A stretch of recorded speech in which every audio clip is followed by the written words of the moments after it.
Oh, welcome. It's election night. Yeah. What's up? This is a Modern Relics podcast, live cast on YouTube. If you guys want to come out and hang out, I appreciate you. Right now, all my live chats are broken. So I am not 100% sure just what's going on. But what I'm going to do is try to fix this in real time. We're just going to go over to our own channel. I'll just have to read anything live that pops up over on this other site. In the meantime, let's see. No thanks. Keep that on mute.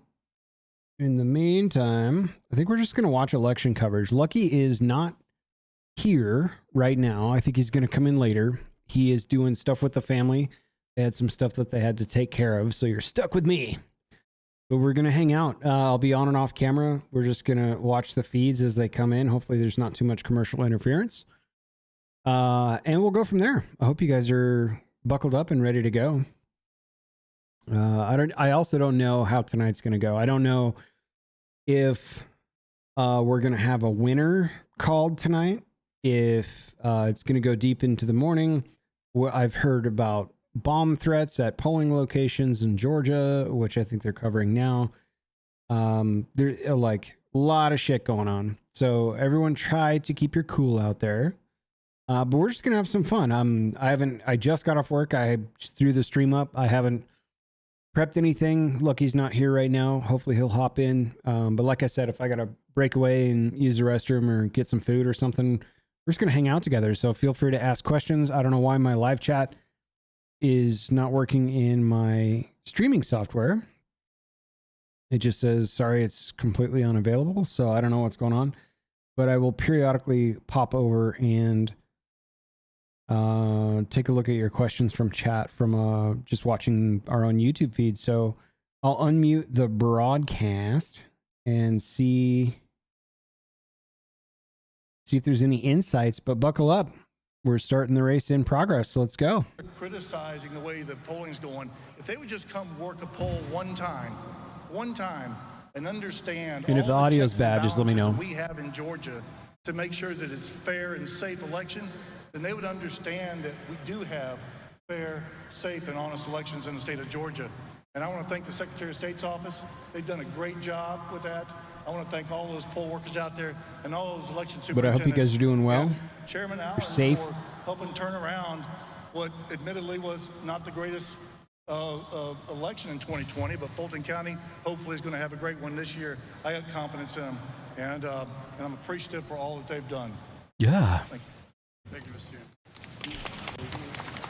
Mr. So they're noting one of 7 battleground states. We got Georgia, Pennsylvania, one of the Carolinas, Arizona, Nevada. The Fulton County Department of Registration and Elections, I want to extend our sincere gratitude to the poll workers and election staff for their dedication. Keeping an eye on some governor's races as well. Successful election.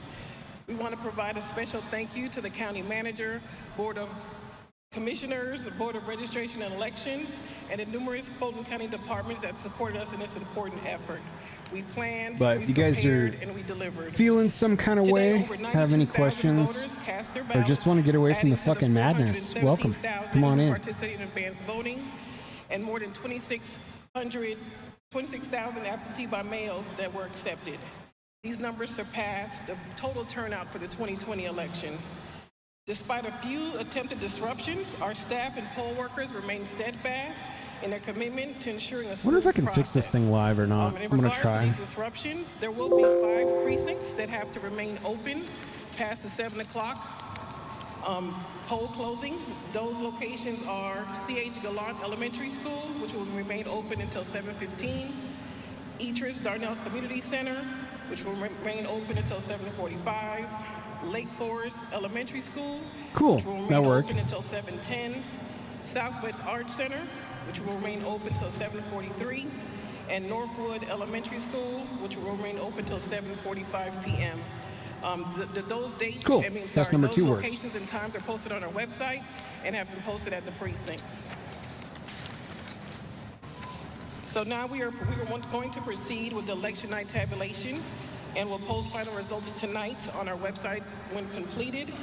You should be able to see the advanced voting and the absentee by mail results before 8 today. And again, we thank everyone who made this election possible.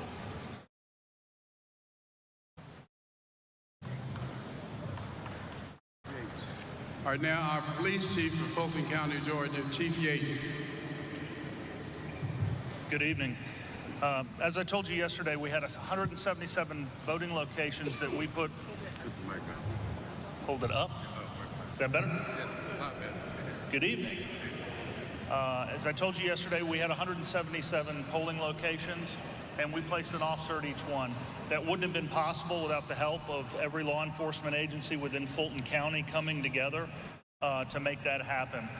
We planned heavily for the incident of a bomb threat being called in, and it's a good thing we did, because that's the only thing that happened today was 32 bomb threats at Holy different shit. polling locations. 32. We were able to clear 27 of them very quickly without the need for an evacuation. 5 of them, the polls were temporarily closed down at the poll manager's request while we conducted the sweep, and they were reopened. 32 bomb threats. We don't know where the threats came from at this point, and it is an active investigation. That's but ridiculous. We do intend on doing our best to locate who made the threats and prosecute them fully. Thank you.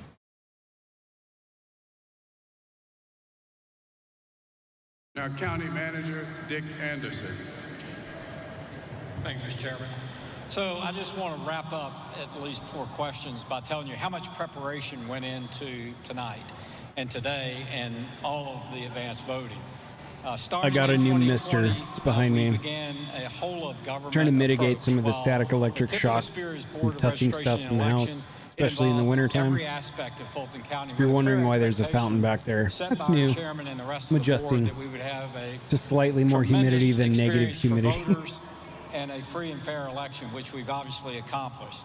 Everything that went into it, from this building that you stand in, to the technology that was used, to the processes that were planned and practiced, to our God, leadership. almost And I'll give a 800,000 special people recognition watching. to Nadine Williams, who has led our efforts and done a terrific job. I also, of course, want to recognize Chief Yates for his efforts working with every municipality and all the police chiefs across Fulton County to provide the safety and security necessary today. Thank you. Thank you, Chairman Pitts, for being our MC again today. This time we can take a few questions. Yes. I sure hope that shit stops. Threats on the Have there poll been any locations. Come on, bomb guys. threats called into this facility? Have there been any threats called in for this facility? Not yet. Very concerned about it. But the good news is I don't have 177 other locations to worry about. Now we just have this location. And I think you saw when you came in a very heavy law enforcement presence here.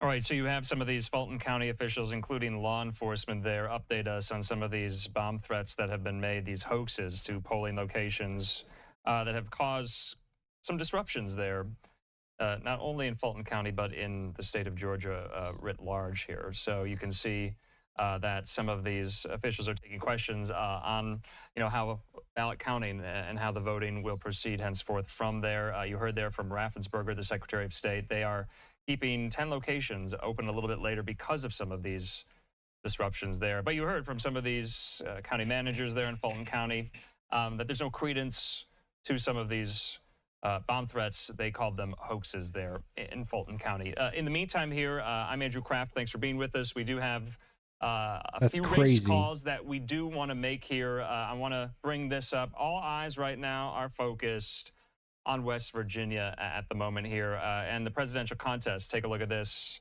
4 electoral votes from West Virginia going to Donald Trump here. Well, it's not just the presidential election contest there in West Virginia. It's some of these other down ballot races as well, including a key Senate race Austin Westfall joining me yet again. Austin, I believe we have a Senate call in the race there. Yeah, you know what? Let's pull up our Senate map because let's Let's show the pull up balance of that power. Senate This is map, shall we? No surprise, Andrew. I mean, we expected that retiring Jim Senator Justice. Joe Manchin would be replaced Justice. by a Republican.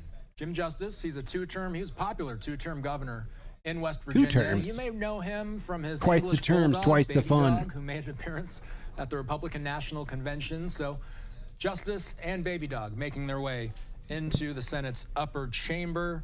We don't The upper have chamber. any numbers in from the Associated Press quite yet. You see here, I mean, we're looking at all zeros here, but nonetheless, the Associated Press, knowing that this is a reliably red state, not a surprise at all that Justice comes away with the victory. They feel comfortable enough to make this one red. So I think that's a good moment to kind of pause, and for the viewers who might not understand this, you know, we're relying on the Associated Press. How can a media organization like the AP project a race call without numbers there? And I think this is really important to kind of hammer home here. Why, Austin?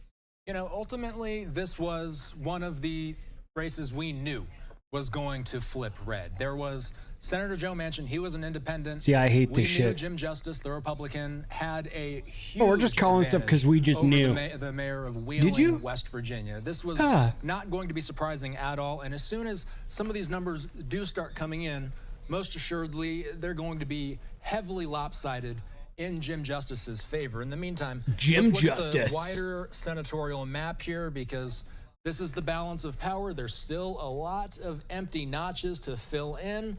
As we've been mentioning, the Democrats have a lot more seats to defend, but the Republicans, so far, with one flip, that's what this candy cane, I'm going to call it a candy cane. Let's zoom in on it. It's basically pinstriped there. See, That I means don't know how that you guys feel about has this. flipped. I don't That like seat this went at from all. Independent to I Republican. don't like the AP We're gonna be is just watching out for more calling of those stuff types of before the races numbers as come the in. night progresses. All right, to your point, no surprises here. This was projected, but you're right. We got a seat flip there in West Virginia for Senate Republicans gaining this seat there. And so Joe Manchin, to your point, retiring, not seeking re-election, and all intents and purposes, many expected this race to go this way as well. But Jim Justice is vacating, Austin, the governor's mansion. Just briefly here, who will replace him there in Charleston, West Virginia? You see there the governor's race in West Virginia. Pat Morrissey besting his Democratic rival there, Steve Williams, to take the governor's mansion there. Just in West Virginia. read the Pat bottom Morrissey, headlines, though. Austin, This is he's, projected to lead win, by the current way. Republican Attorney General So- in West Virginia. So it just seems kind of like musical chairs in West Virginia politics tonight. Justice to Washington, Morrissey to the capital of West Virginia.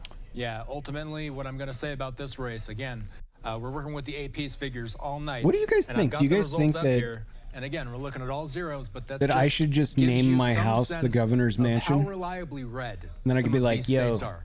The West it's all me. Virginias, the Kentuckys. As soon as we start to see some more calls in places like Kansas and Oklahoma, we may see similar things. You might be wondering, how can they call a race with 0% of the results in? My guess is they're going to be filling these in very shortly, and Pat Morrissey is going to have a Your sizable guess. lead over Steve Williams. Pat Morrissey headed I wonder to if the they do that governor's for mansion. shock value. Because then if it goes All the right, other way, Austin, they're like, thanks so oh much. my Wanna definitely God. get in Oh. all of those race calls They just start there. flipping out So because we the still races have, are officials turning against speaking, projections. in Fulton County, Georgia. We Back also to have Georgia. some of these live Updates. vantage points as well. That's at a polling place in Maricopa County, Arizona, I believe. It's about 5:40 there Mountain Time. We also have live looks in Washington, D.C., not too far from the White House there on the campus of Howard University. That's where Vice President Kamala Harris and her running mate Tim Walz will hold their election night watch party.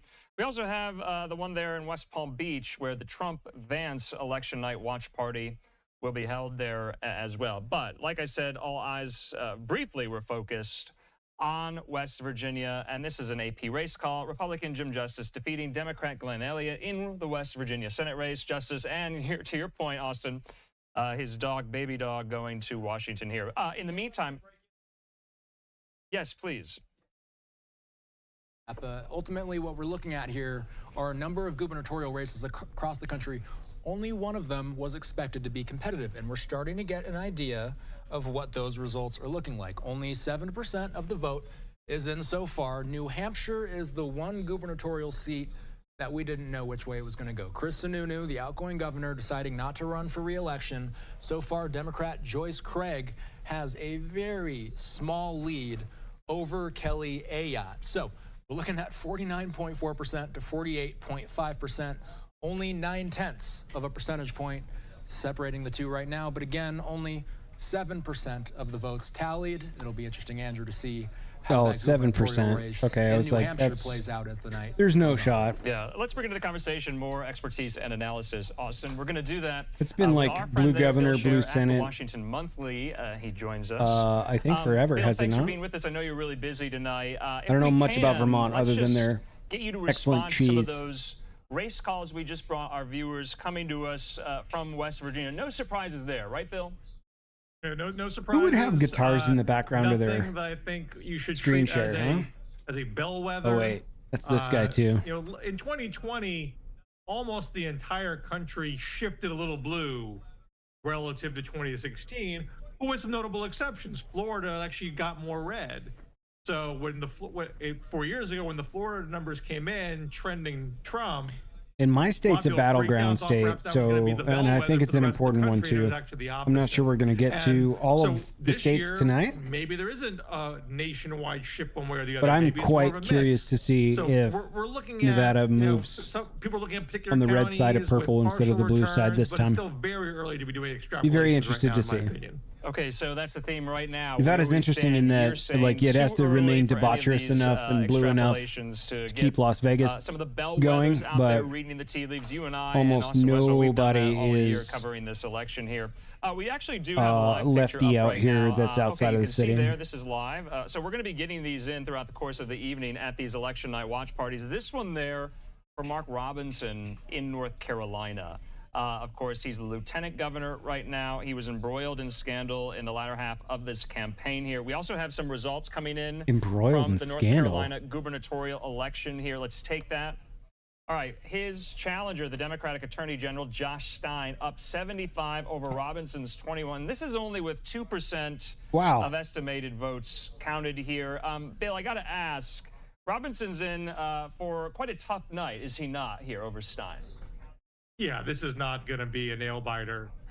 Robinson's campaign imploded with the revelations about his posting on porn sites and calling himself a Nazi. The question is, does that drag down Donald Trump in the state, or did Trump manage to fully separate himself from Robinson and have the races be treated, separately? Obviously, Trump's going to outrun Robinson, but it's been a very touch and go race. Polls have showed statistical dead heat. He just took his Remains microphone to be away. seen, There's like who has the upper hand in the state. some staffers sitting at a table. I There's wanna nobody talk- at I this don't wanna man's put party. The cart before the horse here.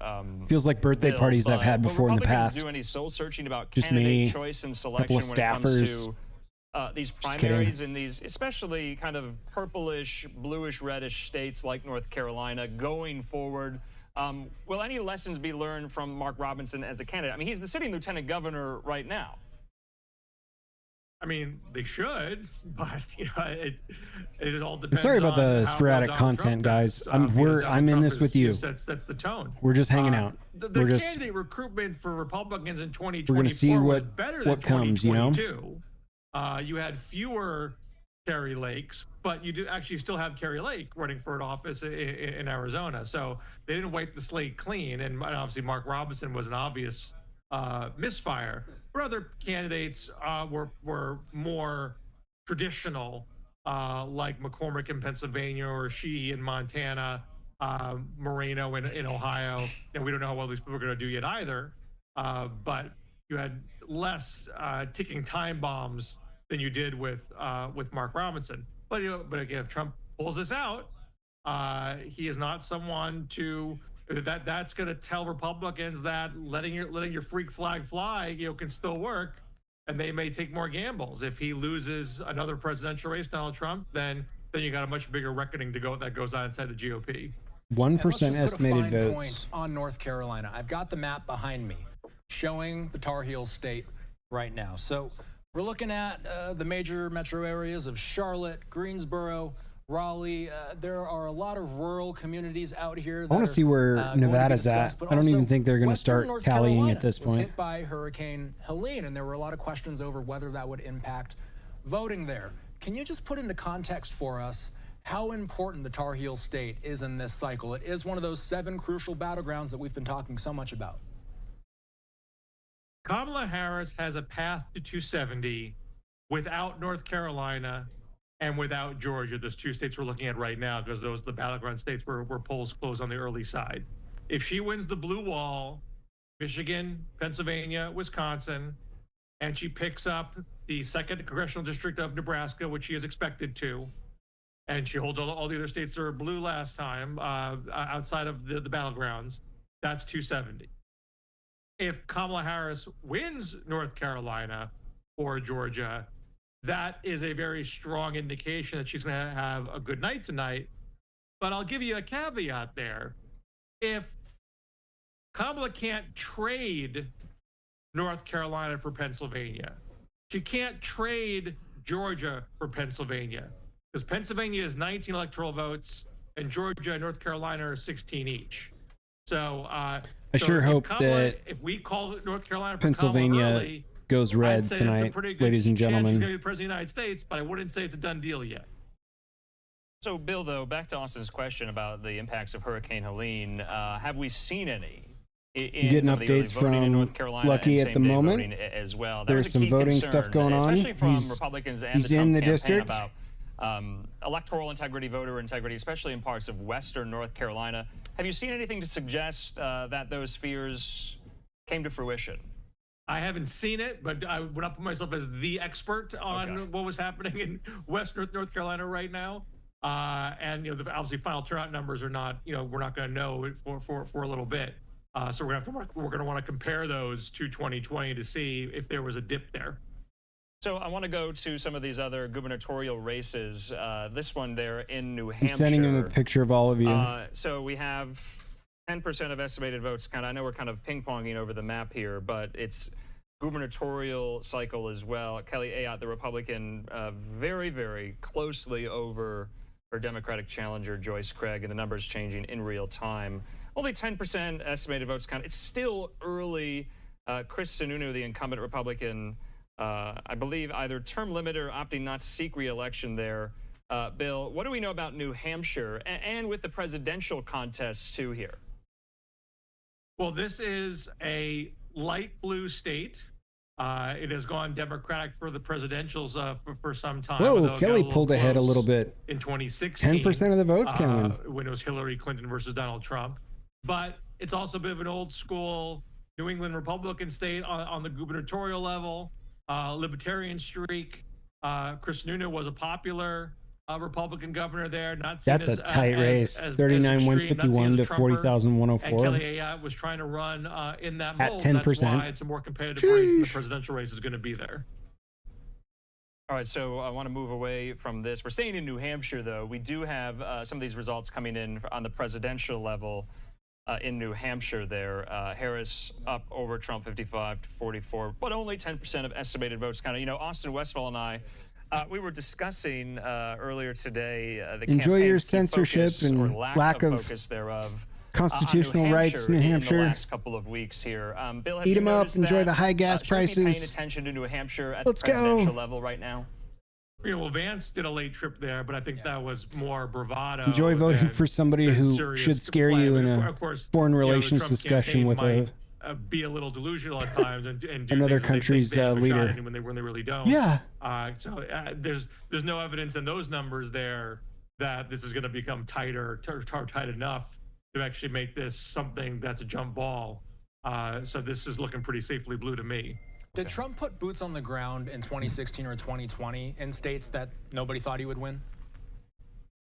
I mean, he's never been one to really have a robust get out the vote operation, and I think that's one of the big looming questions about this race. He took a real gamble on get out the vote operations by outsourcing it to Elon Musk and this other group called Turning Point and a couple others.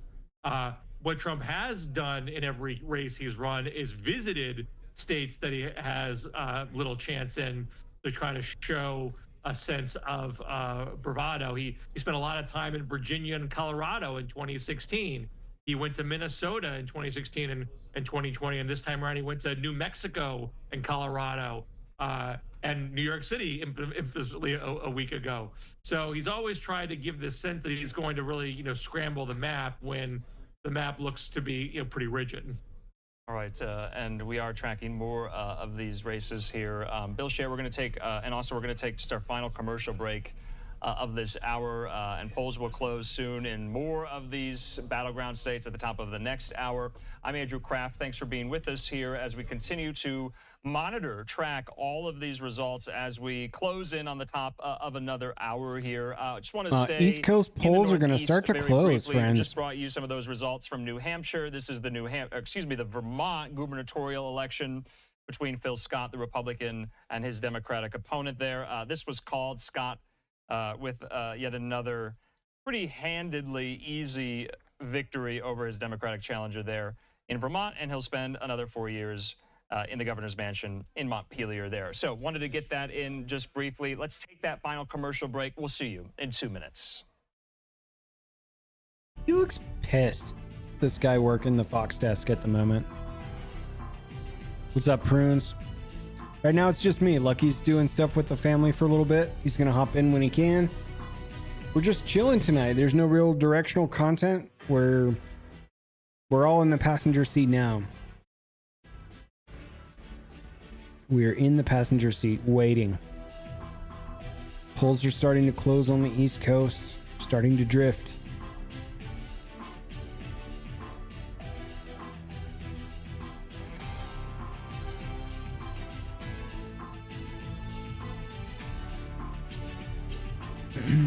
Two 2% of the votes are in. Wow.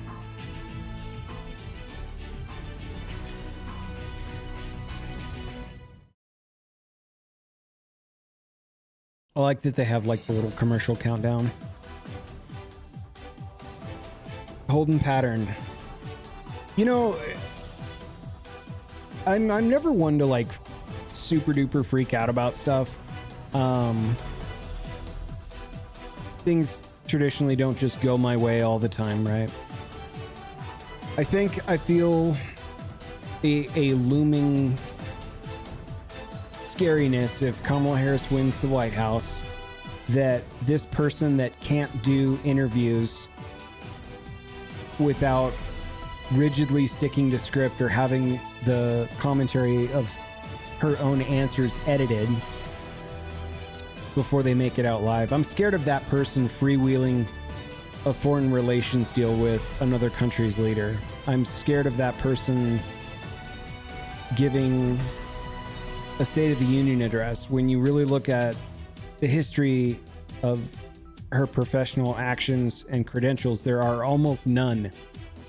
It's like failing upwards her whole career. And welcome back here to Live and Now so I'm a little worried about that. As far as how the early vote, like polls are turning out, most blue voters in states that are eligible tend to mail them in, and so those are the ones that get counted early. That's why you see larger gaps in blue states with 2% reporting or 10% reporting. As the polls close and they tally the remaining people that are actually on the street, that's when you start to see those gaps close and shift a little bit. So in addition to I think that's my overall reservation. Am I going to be all weepy and sad if Kamala Harris is the president-elect by tomorrow? If we even find out tonight, no. This is what we do but it does make me real nervous for our economy and our foreign relationships. That is our electoral college tally, and you see there That's how I'm Trump feeling. with 23 electoral votes right now as it stands. Harris with 3. But like I said, it is still early. That magic number, 270 for the Electoral College as well. Bringing into the conversation, Austin Westfall again in the Live Now newsroom, and Bill Scher at the Washington Monthly. We do have some of these numbers in from West Virginia. Yes, I like the this races Washington have been Monthly guy, called though. there, but we finally have a good sense. So how are you feeling? How is the you represent the entire country of Canada as their spokesperson? How does Canada feel about this race right now? You see the breakdown, 57 to 40. This was only 7% of estimated votes counted, and that was to be expected there. Just kind of wanted to tie a bow, Austin, on these results coming to us out of West Virginia. Jim Justice going to the Senate in Washington. And that was not a surprise, Andrew. There's another race that we're starting to get some results in for that is something that's been hotly contested. That is Ohio. This has been a close one, reportedly one of the most expensive Senate races on record between Senator Sherrod Brown and businessman Bernie Moreno. Sherrod Brown is a three-term Democratic How does Canada feel about this presidential race going on right now? This red state, Ohio, by the way, not too long ago was considered a battleground state. It's not anymore. It's expected to vote for Trump. So that means that Sherrod Brown very much could be facing his toughest challenge yet in 18 years in Bernie Moreno. Ohio was once, of course, the prototypical battleground. Now this could be the last example of Ohio being a true battleground if Moreno is to take this seat. Again, that's what 9% of the votes are in, and tallied it's so far. There's still a lot more before super this one close. falls. Bill, I know you have to go at the top of the hour, though. Everyone's watching this key Senate race there in the Buckeye State, Brown versus Moreno here. Any thoughts on that? We have some early numbers in. Yeah, the early numbers seem to give Moreno a little bit of an edge. And look, if Moreno wins that race and flips the Ohio Senate seat, pretty darn good chance Republicans are going to be taking the Senate because Democrats, because you already have West Virginia. Now the Republicans need a net of 2. So I'm sorry, they need well, they would need lowest it's been in 20 years. Hope the strong leadership win your second. Yeah, me too. Me too. You would need to offset and a Ohio flip. I hope leadership on your side either in changes. Montana or and Texas, hopefully for the better. But I honestly think any change is likely a good thing. Happen, but you feel pretty good about the Republicans' chances if Ohio gets called from Moreno. All right, Bill Scher. Doesn't seem like things have been going on the up and up on your side of the borderlines, my dude. And I'm sorry to hear that, because you guys are worth a hell of a lot more than you're being given. In my estimation. Yeah. This is a very expensive race. So many people are watching Super this. expensive and for race. Republicans, it's a pickup opportunity here. Sherrod Brown in the political battle of his life, isn't he? Democrats and Republicans have been sweating this one out, Andrew. And let's just highlight here some of what we're seeing, because this helps us visualize just how things are going. As he mentioned, we are talking about a closing path for the Democrats to gain or to remain in control of the Senate. There are still a lot of these seats. So one red candy cane means we flipped one seat. Toss-up Senate races still to be decided. The key ones, as he mentioned, though, and I'll focus in, Florida, which is leaning for Rick Scott already. That's one that the Democrats are going to need to pick up if they want a fighting chance. Texas is the other one. Colin Allred will need to pull off an upset against Ted Cruz. There's also this kind of surprising race in Nebraska. An independent candidate has been giving a surprising challenge to the Republican that's in that seat there. Nonetheless, I mean, if we're looking at the map, I love that Vermont's a different color up there in the top right, because the only 1 or 2 voters that voted for the independent guy has been completely tallied, so it looks like an independent state. Who has built a strong Democratic coalition within his red state. He's facing his first real challenge against Tim Sheehy. One could argue that the past 3 Senate cycles have been in the Democrats' favor. The first one came in an unpopular year for Republicans because of the war, and then the second time Tester was elected, that was a blue wave because of Obama. The third time Tester in Montana was elected, it was that midterm year after Trump was elected. So we saw another blue wave. Montana, Ohio, a lot of parallels to draw there. Both of those 3-term Democratic incumbents facing perhaps their toughest uphill battle. Polls, by the way, say that this seat is more likely to flip than Ohio. Apologize there. Austin, we are in a new hour. It's 6 o'clock here Mountain Time. It's 8 o'clock there on the East Coast. That means polls have now closed or are about to close in states like Pennsylvania. Like we're getting some results in Pennsylvania and Texas. That's right. These are populating in real time. And you know what? Let's hover over these and see what we can from these. So this is the Texas Senate race. Colin Allred and Ted Cruz. This is something that a lot of people have been fascinated by. Very early results. Only 8%. Hard to imagine of the votes Texas without so far, Ted Cruz. But so far, we do see Colin Allred with a 13 roughly point lead over Ted Cruz. Only 8% of the votes in. Yeah, You PA can't coming really in draw hot, dude. I anything got from friends that in view of the Pennsylvania votes as being well. tabulated. I think we're And it is hearing a little a bit more out of Florida hotbed as of well. crazy I think right I saw now. this go darker red. It used to be lightly red, and now it looks like this has a check Oh, these mark are on the it, which would indicate gubernatorial that the races Associated that we're Press seeing right has now at the actually moment. called this Senate race So in this is Florida for Senate for and Rick governorship. Scott. We're seeing Scott with a comfortable lead over a Right now they're 10-point covering the lead senators. to McCarcel Powell. It looks like one of those, some might say, small chances that Democrats could steal one from the Republicans. It looks like that door is closing in Florida specifically. All right, so you're right. We do have a race call there in Florida. It seems like Republicans breathing a sigh of relief there in the Sunshine State. Rick Scott stays there in the Senate. Let's put up the numbers here because it looks like, to your point, the Associated Press did call that race. This is the breakdown right now with 82% of estimated votes counted between Scott and Mucarsel Powell. To your point, though, we are tracking yet another It's an interesting Senate last race, name, in Texas Mucarsel. that Democrats were somewhat bullish on as well here between Colin Allred, the Democratic congressman, and Republican Senator Ted Cruz. Too early to tell yet for this race, but we are getting results just in here. In the meantime, though, we do have some new vantage points coming to us from the election night watch parties of both Trump and Harris. Let's go here. vantage points. That one there on the campus of Howard University. Take a look at that. You see a lot of Harris Walz supporters gearing up. They're watching the results. This one there at West Palm Beach in Florida. You also see a lot of MAGA, red, Make America Great Again hats as well. In the meantime, though, we do have a live event. We want to go up north to Philadelphia. DA there, Larry Krasner, about Let's to go. brief the media on how the election is Dude, going we've had there. bomb So this threats at press conference, precincts in is Georgia gonna get so far. underway. In any Like, moment here, we'll wait until Krasner starts speaking as well. So things This are is moving very, very fast. fucking We are in a bananas. new hour. I'm Andrew Kraft. Thanks so much for being with us here. Hi, Andrew. But to that point, these are just really compelling live vantage points. I'm Angel from Modern in Relics. and around some of these election night watch parties there for the Harris Walz ticket and for the Trump Vance ticket as well. We are getting some new reporting from Fox News Digital about how the Trump team is feeling at the moment. We'll bring that to you in just a moment. And here you see an updated Electoral College tally there. Wow, Harris 95. with 35 and Trump with 95 there.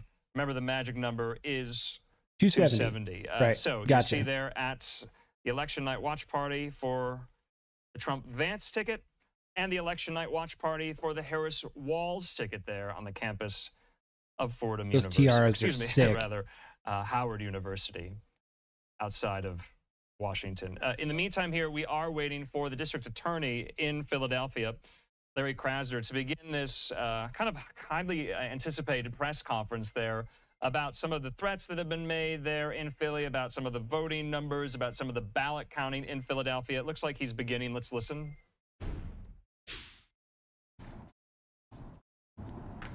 This guy looks like an Eagles fan. We're good.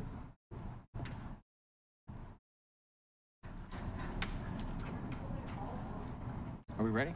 Okay. All right. Thank you all. I do want to cover one small point, and I want to stress that it's small, but it's time sensitive, so I want to address that first.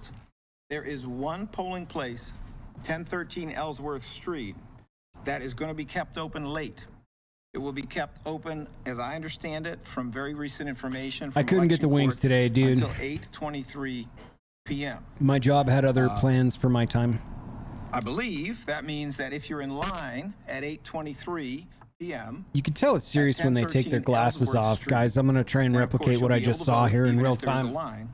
That polling place was closed for what I understand to be a period of 23 minutes. Watch this, man. Earlier today, and for that reason, there has been a It's very time recent sensitive. extension of that time. So I say that up front, just in case there may be people out there who tried to vote You see that? earlier Then he during that kind of like 23 pointed minute with it period. before he They were like denied looked down access. and folded them I up. wanna make That's sure they get back over there serious. and are able to exercise their right to vote. power before that move time right there ends.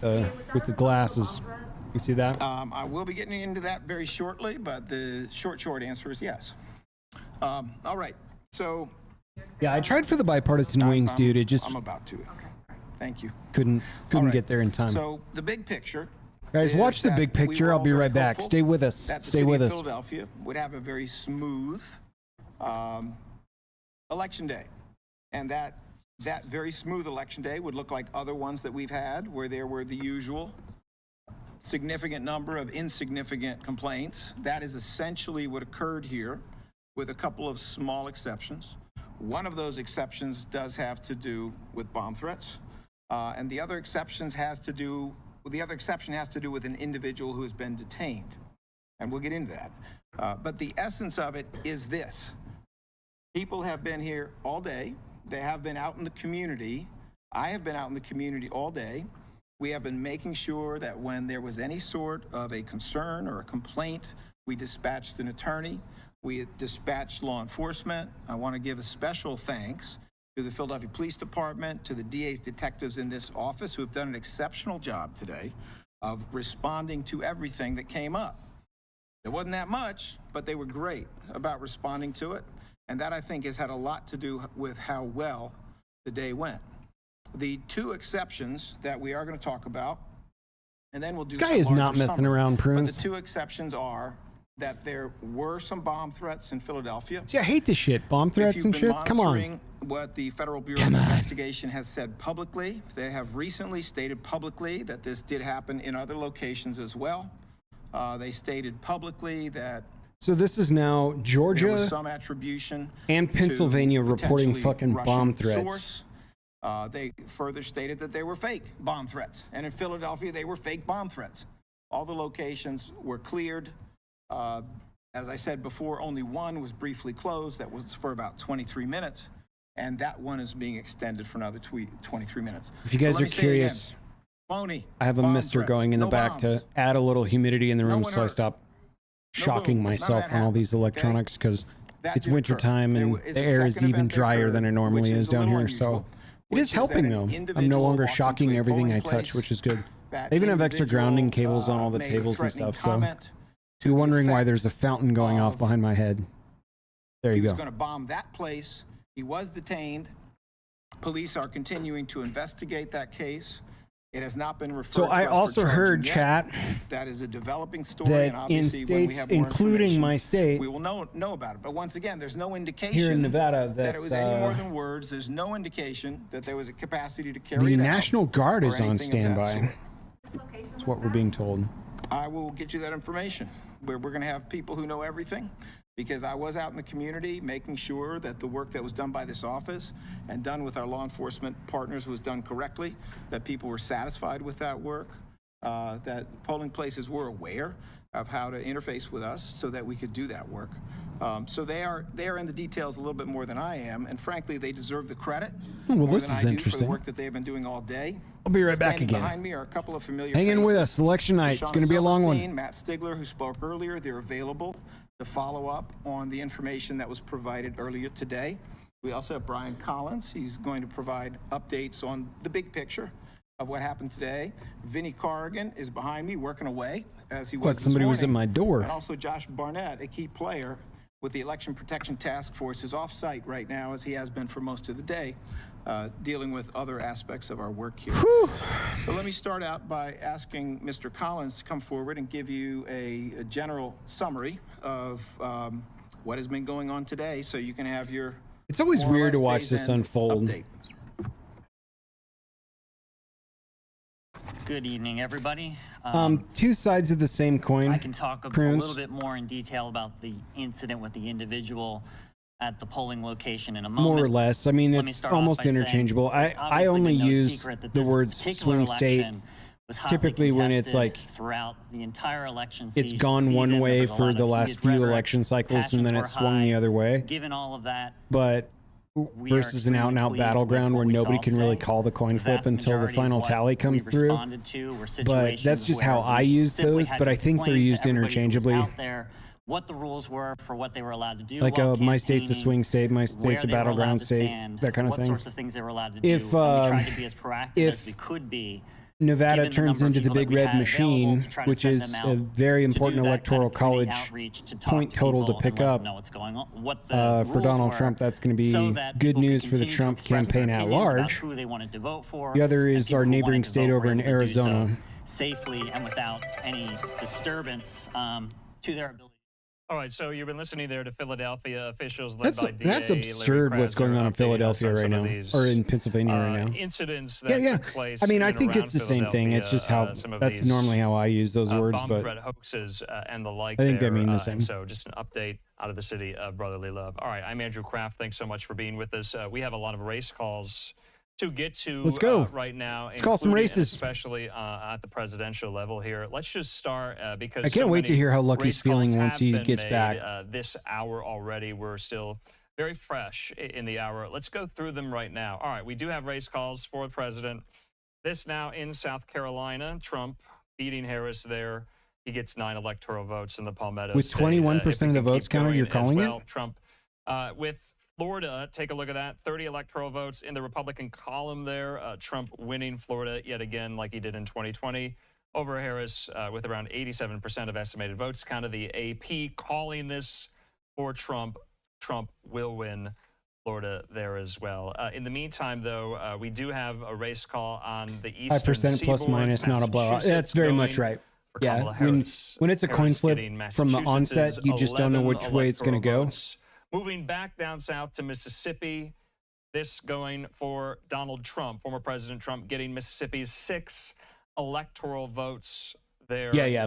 That's kind of how I see it too, So, Prince. like I said, a lot of these race calls coming in just 'Cause at the top if of Nevada- this if hour here. Nevada no surprises, no shockers gets hit there. by the This big was to be red expected. machine, Austin this will Westfall have tracking been it a with swing me, state because as usual we here. landed A lot of blue. race calls at this hour, Austin. A lot of race Last calls. We started election out the night cycle. with a big gray map. Now we're starting to see a little more blue, a little more red, starting to be shaded in here. Let's take a look at what all these states are looking like. So Florida, deep I am red, quite being interested in the called Ted in Cruz Trump's Senate favor. race Now, for You're going to see Texas. some lighter shades of red. Also, by Georgia, the way. that's one of those key battlegrounds that we're watching. That means that it's leaning in Trump's favor. Let's pull up. So right now, Trump actually has a 14-point lead over Harris, and that's with 36% of the votes counted. So with just over a third of the votes counted so far, Trump maintains a 14% lead in one of the key battleground states. Let's check out another key battleground state. This is North Carolina. North Carolina the is Tar going to be Heel state, big. where Harris is above right now. Harris has an 8-point lead over Donald Trump.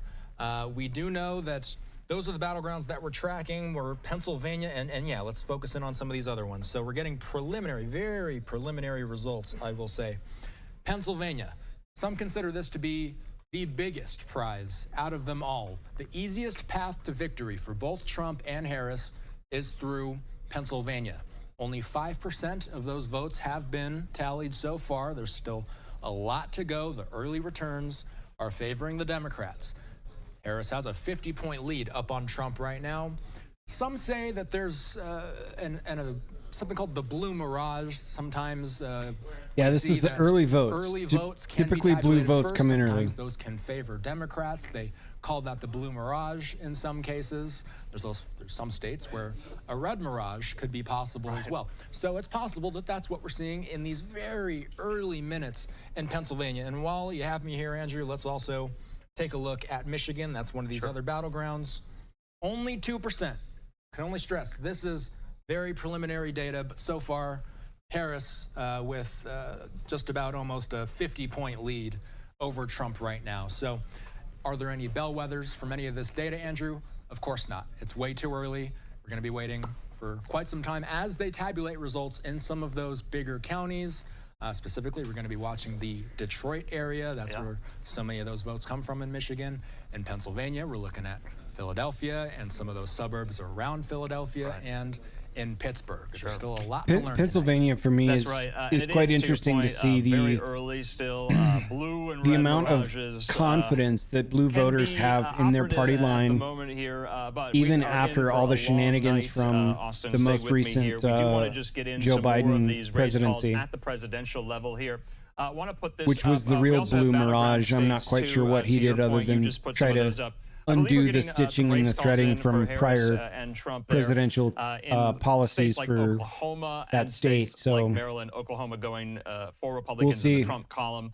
Maryland going for Democrats there for Harris. But I in got the blue quite a few column friends as well. But over these are in the numbers Pennsylvania that we that have. Want to put that up again. are voting Oklahoma pretty there, you can strongly. I know see, it's a very emotional Trump time getting for this a into lot his of those electoral voters. So college tally, those 7 electoral votes. Harris getting Maryland there in her electoral college tally, 10 electoral votes for Harris. And to Austin Westfall's point, a lot of results coming in there in Georgia, also in Pennsylvania, and in Michigan. All right, we do have a race call in Tennessee here. 11 electoral votes going to the Trump column there for Republicans. With 10% counted, they're calling it. In Tennessee. In the meantime, speaking of Tennessee, Austin, we do want to bring into the conversation more of our experts, analysis, and reporters who cover this election day in and day out, or at least have. That's including the New York Post's Cameron Arcand. He joins me. New York Post. Cameron, good to see you here. So give us a sense. Yes, we've gotten a lot of race calls in for states that aren't necessarily surprises, but we have gotten some of these results in from some of these battleground states. There's a lot of dichotomies at play right now when you look at the vote share with Trump and the vote share with This Harris. is hard not having a content-driven show tonight, friends. Also, I'm right where you're at. I don't know what to expect. As well, the elderly and the youth, men and women, but also between early voting and same-day voting here. Cameron, what are you looking at right now? I'm looking at the difference between the Sun Belt and the northern states right now and the dynamic between those two, particularly because we saw a lot of people move to states like Florida, like Georgia over the past several years in the post-COVID era, and really trying to figure out how those people are going to vote compared to 2020, where they might have not have even lived in these states at this point yet. So obviously it's still early. I've seen exit polling showing that issues like border and the economy are at the top of the list, and keeping an eye on which ways those independents are going to be breaking. So Cameron, I got to ask you, Andrew and I were just chatting about the concept of mirages in the early minutes and hours of these races. We're seeing some of these lightly shaded battleground states right now, and I'm going to point specifically to Michigan and Pennsylvania, which have light blue, but very early results so far in those states. What's a blue mirage? What's a red mirage? What do we need to know about mirages on Election Day?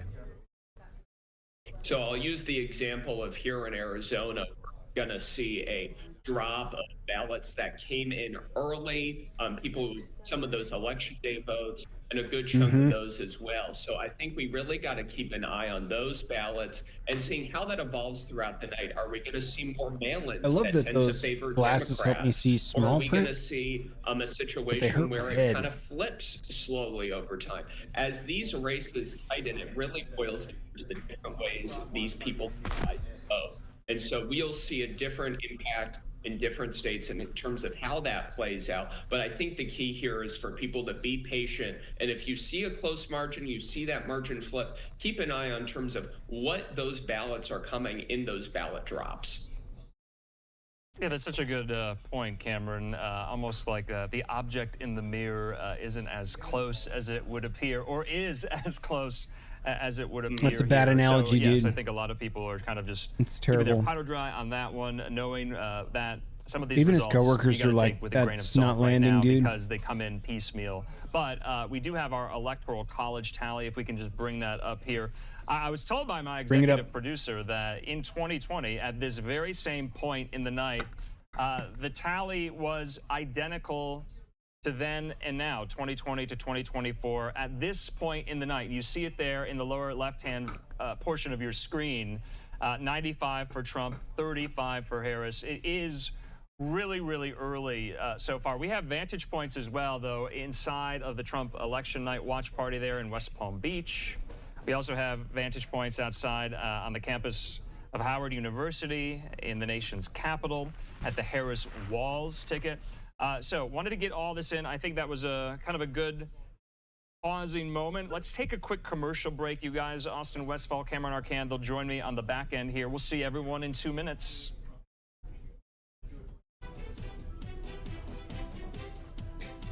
Yep.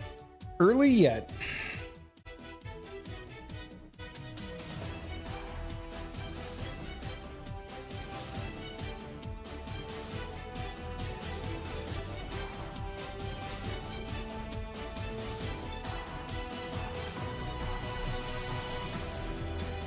It's a huge disparity in Michigan, but 4%. 4% coming in. God, North Carolina is a close one. Sheesh.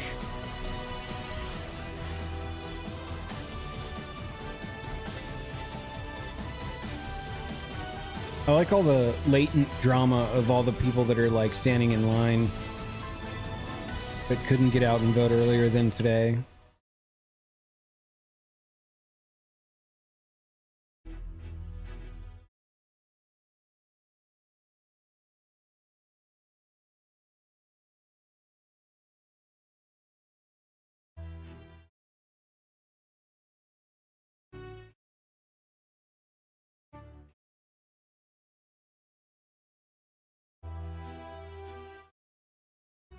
So,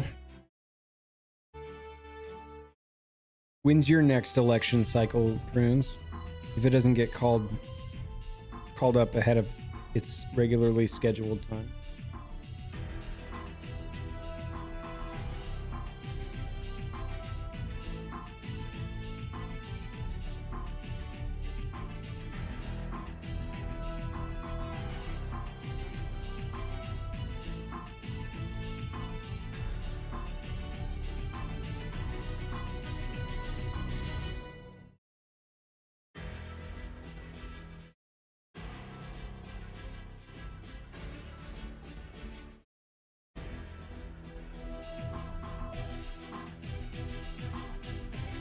And welcome back here to Live Now from Fox. I'm Andrew Kraft. Thanks for being with Hey, us Andrew. on this historic election night here in the United States. Happy election night to all of you.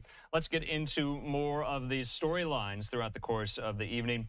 Going to be joined by my colleague here in the Live Now newsroom, Austin Westfall, and New York Post reporter Cameron Arcand with the latest here as well. Cameron, we were discussing some of these battleground states. We're getting results in from some of them here. But let's talk about the campaigns themselves, the Trump campaign specifically here. I know you have sources within the campaign. How are they feeling tonight? We have a live picture inside their election night watch party. We have some reporting as well from Fox News Digital. Who have you spoken to there tonight? There is definitely a sense of cautious optimism from the Trump campaign when it comes to the outcome tonight. I think there is definitely still a push to make sure that these votes get counted, because keep in mind, they had a massive early voting push, and you saw that in a lot of states. This big advantage for Republicans here in Arizona for these early ballot returns. But the matter of it is they have to make sure that that slice of vote that they have on election day didn't just transfer to early voting. They need to make sure they're getting those election day people out, as well as your low propensity voters, and maybe those people who have changed their mind from 2020 and 2022 and now want to back the former president. So that's kind of what they're keeping an eye on, keeping tally on who are these voters that we maybe did not see come to the polls for Trump in prior elections. So, Cameron, I got to ask you. Oh, and go ahead. Yeah, so we just have some of the more reporting that Cameron was alluding to. This from Fox News Digital's Brooke Singman.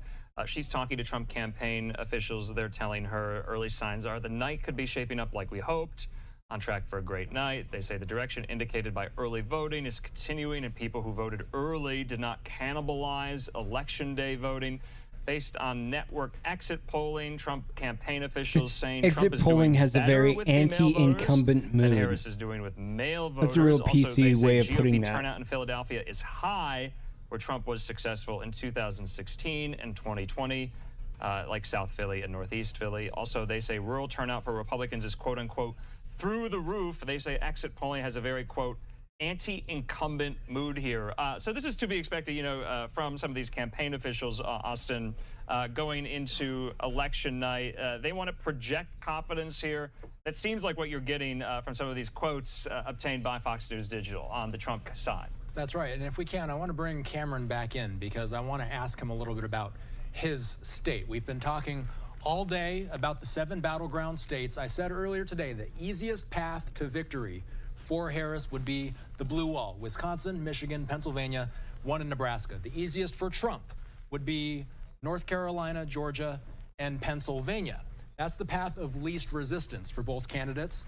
Notice I didn't mention your state, Cameron. How does Arizona play into this? What if the path of least resistance is not the way it plays out with these states? How does Arizona fit into the equation? Well, Arizona fits into this equation where we backed Trump in 2016, but backed Biden in 2020. I'm going to read you a text that I got earlier today from the GOP chairwoman. She says she feels great. She says they feel like they were unified and voted early and on the big day. She told me this weekend on a phone call that they did not cannibalize those votes from Election Day to early voting. And how does this play a role into this? We also have in Arizona a unique situation with independent voters who make up about a third of our registered voters in the state. We're also looking at those disaffected, more moderate Republicans and seeing how they're voting. I want to point this stat out. Nikki Haley, before she dropped out of the primary, received over 100,000 votes in opposition to Donald Trump. The Harris campaign with their whole Republicans for Harris coalition, whether or not that's going to work or not, is banking on those votes. I'm in regular contact with the Harris campaign. This is part of their strategy, seeing if they can close the gap with those Haley voters in getting them to vote for Kamala Harris.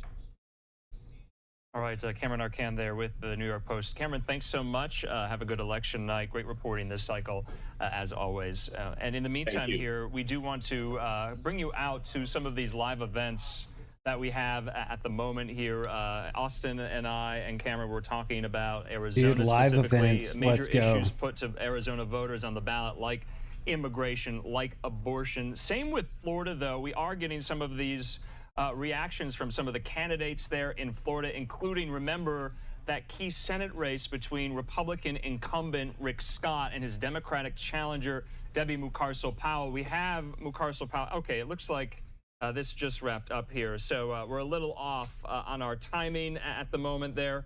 But Debbie Mucarsel-Powell most likely conceding the race to Scott there. Let's take this here. You see that Scott was declared and projected the winner of the Florida Senate race, 56%, with Mucarsel-Powell's 43%. So this is going to happen here on Live Now all throughout the course of the evening. We're going to try to get to some of these campaign speeches, election night watch parties, but also victory speeches and concession speeches as well. In the meantime here, let's take yet another quick commercial break. Almost at the bottom of the hour. There is so much more where that came from on this election night. We'll see you in 2 minutes.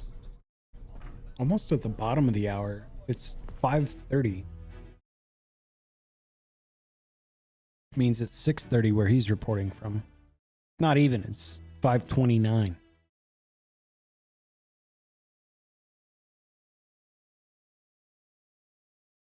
Look at all those peeps, dude.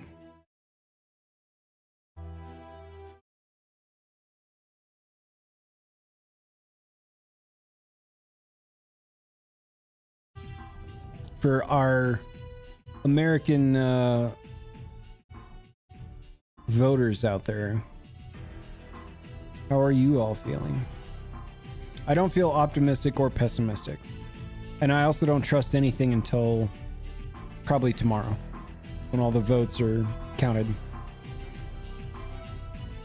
And there's no, like, demanding of a recount or something.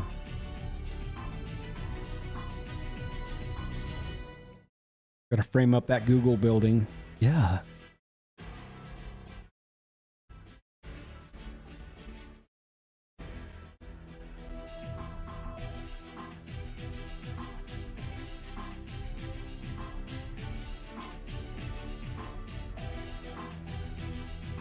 I also wonder how many people are just like shutting the televisions off, logging out, and just going to bed.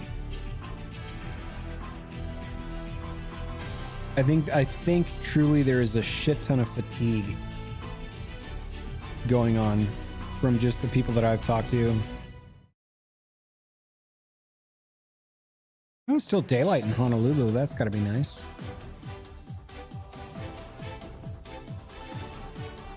The states that allow anything that was mailed before today to count. So the ones that came in before today, that's that mirage they're talking about. So you get a lot of blue voters typically that come in early. We're like 2% of the polls have counted, and it's almost 50 points ahead for blue.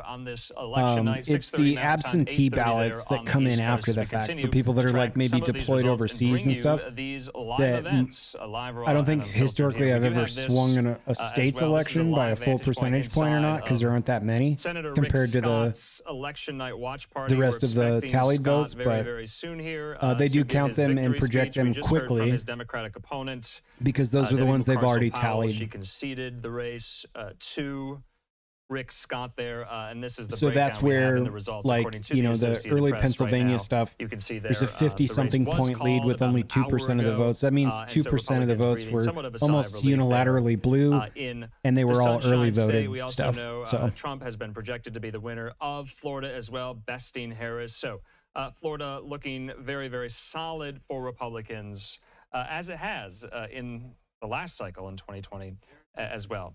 In the meantime here, we do have more and more experts, reporters, analysts joining us on the stream, including and especially Anna Giartelli at the Washington Examiner. She joins me, and Austin Westfall here at Live. Anna, good to see you here. We got a lot of live events to contend with, but let's focus our efforts on the Harris campaign right now. This is their election night watch party on the campus of Howard University. And Anna, I know you have some sources in the Harris campaign. How are they feeling tonight? They're feeling very good. Certainly a lot of joy. I think that would fit with the campaign theme.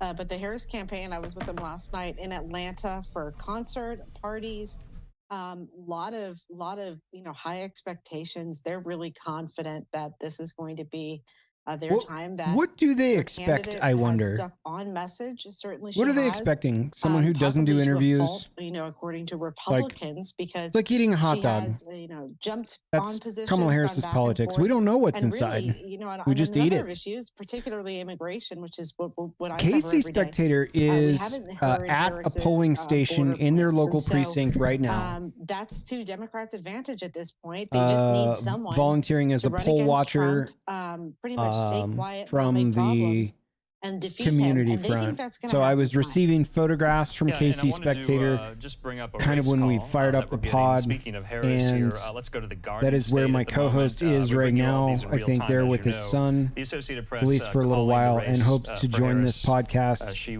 beats Donald Trump there as soon as he gets in. So Harris winning New Jersey. Hopefully everyone's safe and sound and excited there.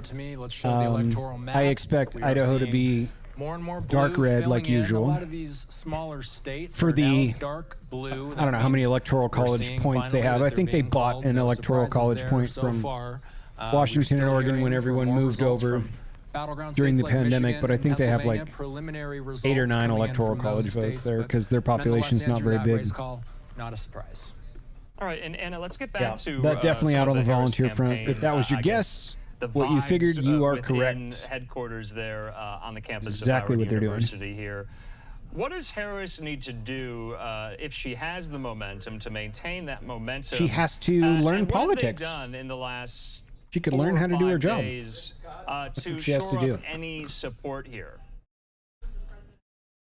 Yeah, what the Harris campaign has done is it's very similar to Trump's, but they had the closing message Anna, at the Ellipse on Tuesday. To cut you off, Anna. Sorry to cut you off here. We do have Rick Scott at his election night watch party. We'll get to that question and answer in just a moment here. Let's listen. Well, Rick Scott. Sounds like an action hero, doesn't it? Even looks like a skinny Bruce Willis. No, I'm just kidding. For once, we did it before midnight. I want to thank God. I want to thank my beautiful wife who put up with me. There's some serious statement Allison, shoulder pads. Friends, are you seeing this? And Jordan. Oh, everyone in the family's got the shoulder pads. Let's go. My perfect grandsons. Perfect, huh? And I want to thank This my is mom. Florida State. That just means they haven't committed any felonies yet. So, just throwing that out there. What? We won Miami-Dade. Hopefully she has good on-the-job training. She doesn't, it turns out. She's shown that.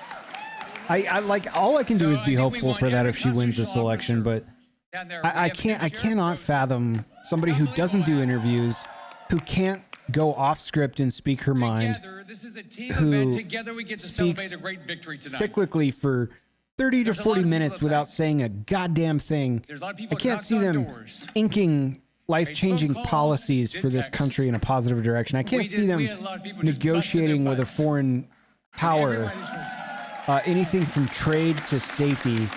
I can't see them do So, anything we had a other than great campaign take the team Dick led by Cheney Jackie endorsement, which is a dog shit endorsement if we remember when he was the vice president. We have a great office team. Somebody We got who, 10 as a officers vice led president, by has Craig the Carbone. lowest approval rating in the history of all vice presidents. And remember, kids, let's Dick do something Cheney fun. shot a guy in the face. Keep your hands up. This is a person I cannot imagine Raise your hand if you will worked in the just governor's office. pull themselves up by the bootstraps and fundamentally hand if become you're smart enough to have by me when I was the most governor, or you have a family or important friend job that on was. planet Earth How about you worked in my from a Senate policy office? Keep your hands and up. a governmental Or you power worked at the perspective. I just National don't see it. Republican Senatorial Committee when I was a chair. Or you Yeah. worked at the RNC in my last So election. wide-shouldered, I agree. Or you volunteered Those or you pads are donated. like, dude, she could play football Almost right now for the everybody is part Raiders. of that. Should probably be better than any of the Raiders. Apparently, the best way to move up is to come from a middle-class family. That's what I'm told, dude. Over and over again. It's hard. Like, you put the pieces together, you go, you've done dog shit nothing the whole time you've been in office as the vice My president. dream is that every child, I You don't care say the color of nothing, their you skin, make their no religion, appearances. where The they were one born, has a chance to the live one the dream of interview this that you country. had you threw, and in the debate, it was that's true, Donald it's a Trump hell of a versus country. Kamala Harris and the entire that's what we're NBC gonna News do. staff for taking jabs and fact-checking when they promised our they work is wouldn't, not and done. queuing up Next softballs. week, we have Like, another election. I hope Senate America sees Republican through leader. that, like the mirage of horseshit. The fact that our economy is in the trash, like that our gas prices are higher than they've ever been, that groceries are scarce and expensive, that jobs are going away, like the trillions of dollars of debt that we already had 2 years increased ago, by another I 4 challenged trillion Mitch this McConnell cycle. Because I know there has to be a The change. the only reason the United States of America is not have in a a great recession right Republican now Party all is across because this of the money we are counting toward We need a funding Republican the Party in Ukraine DC. war at this moment in time. We need a This Republican is the Party to start office that she solving the will problems of inherit this and country, continue to and we have a drive significant number of problems. deeper and deeper into this madness. Florida is the center Is Donald of the Trump my Republican favorite Party of this Republican in the country. history of time? No. But I can vote for the policies and not the man if I really was that disgusted by him. At least I get to hear him out in long-form conversations. At least We are the I get to best understand who melting JD pot Vance in the is, world. which I recommend everyone watch the Joe Rogan JD Vance. It was not talking points and canned answers. It was a very interesting discussion. So I don't see it with Harris. Am I going to start weeping and shit? No, if she wins, but like, kind of puts America on the clock as a world power, in my opinion. Para el socialismo en los Estados Unidos, especialmente la Florida. Okay, so as Senator Rick Scott there accepts victory in Spanish there in the Sunshine State, wanted to let you listen into some of his remarks there alongside his family as well. We also have the results in the lower right-hand portion of your screen coming back out here. I'm Andrew Kraft. Thanks for being with us. So that's what we're going to do all throughout the course of the evening. It really is still early yet here. I want to bring into the conversation. Looks yet like again, he went Austin crazy Westfall with and Anna the Giratelli there at the chapstick. Washington Examiner. Before we do And that, he we seems do like have he's some race pissed. calls that we want to Like he make got called into work as on a well. shift that he We just shouldn't have brought you had. that, New Jersey This guy. going for Vice President Kamala Harris. Remember, there's a Senate race there we're watching. Let's take this. All right, so Congressman, the Democrat Andy Kim beating Republican Curtis Bashaw there in New Jersey. And this race just called by the Associated Press with around 28% of estimated votes counted. Remember, this is Senator Bob Menendez's seat that he resigned from this summer after being found guilty of 16 felony corruption counts. And he was convicted of that. That's He American gets politics. sentenced on those 16 felony convictions. counts of corruption. Come Let's January go. here, Andy Kim will replace Bob Oh, Menendez. PJ's there under the in desk Garden for State sure. the Senate Couldn't seat. agree Democrats anymore. keeping the seat there in New Jersey. But we also have some race calls coming in on the presidential level as well. For Vice President Kamala Harris, we brought you Delaware for her. We brought you Maryland for her. We brought you New Jersey for her. Take a look at this. There in the Garden State, Harris beating Trump in New Jersey. New Jersey solidly blue, solidly Democratic. I believe, okay, also we do have a race call. Let's go to Illinois right now. 19 electoral votes big there surprise in there. Illinois, going to Kamala Harris here. She bested Trump there. At 9% called, though. I don't like that the AP does this. Of estimated votes counted. They've always there. been So you blue, see and only the tally 9% in the counted. lower And left-hand of your that's screen close there. enough. That's the Electoral College. Remember, the magic number is 270. Harris has 71 right now. Trump with 101 here, bringing Anna and Austin back in here. This guy is a we'll start rebel. with you. So we got an updated Electoral College tally. Still no surprises there. That was to be expected, right? Yeah, no surprises so far. Let's take a look at our bar. It's been filling in 71, as you mentioned, to 101 with Trump. We're starting to see, though, and this gives us a little bit more context. The lighter shades are some of the more interesting ones, specifically in the battlegrounds of Michigan, Pennsylvania, North Carolina, and Georgia. Let's very briefly just look at what little information we have out of Michigan. So with 7% of the vote in so far, we do see Harris with a 14% advantage in Michigan. Pennsylvania, only 12% of the votes have been tallied so far. And right now, Harris has a sizable lead. Looks like she's got a 40-point lead right now. That very well could be one of those blue mirage situations that we were just discussing very early on in the tabulation cycle. North Carolina, let's go to the Tar Heel state here. Let's see what they're working with. They have a fifth of the votes in, 20% of the votes in North Carolina. And Trump right now has about an 8-point lead over Harris with a fifth of the votes tallied. Finally, let's hit 11% other candidates for that Trump state. up with an 11-point advantage. That's with over half of the votes tallied. So Trump with an 11-point lead in a battleground state.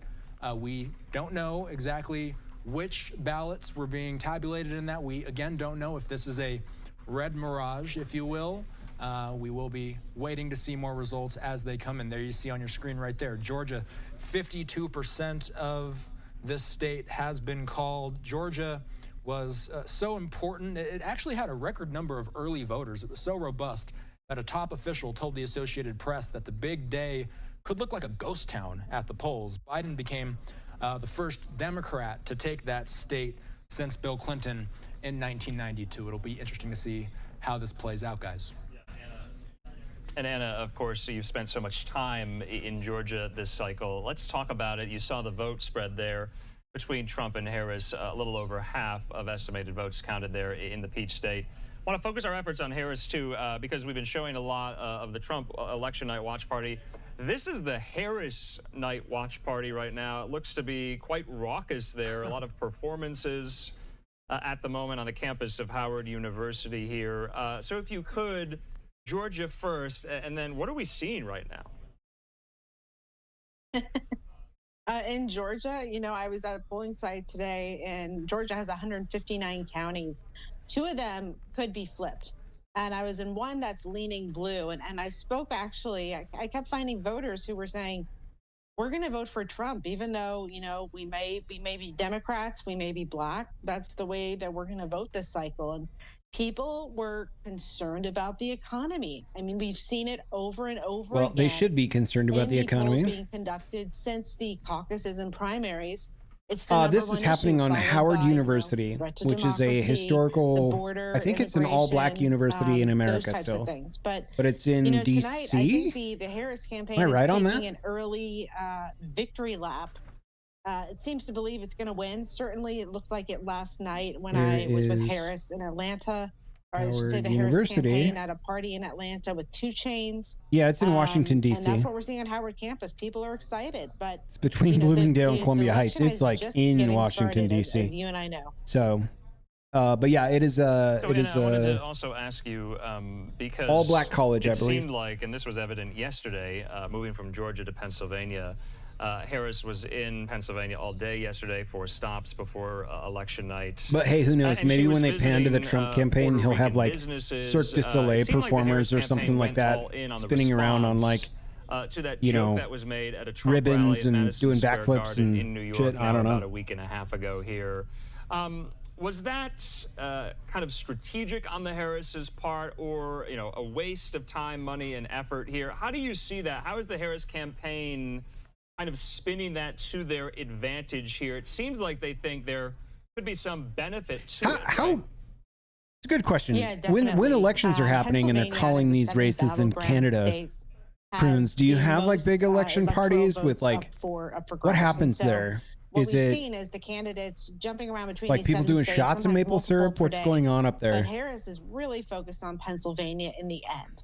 And so, with the Puerto Rican thing, Puerto Rico, I should say, Pennsylvania's makeup of a Puerto Rican isn't high compared to other states like New York and Florida. But it's something that they've realized we can really get a lot of life. Hard-hitting news from the out of Washington this, Examiner, out of this the Puerto incendiary Rican remark thing. that was made at the Trump rally at Yeah. Madison Square Garden a couple weeks ago.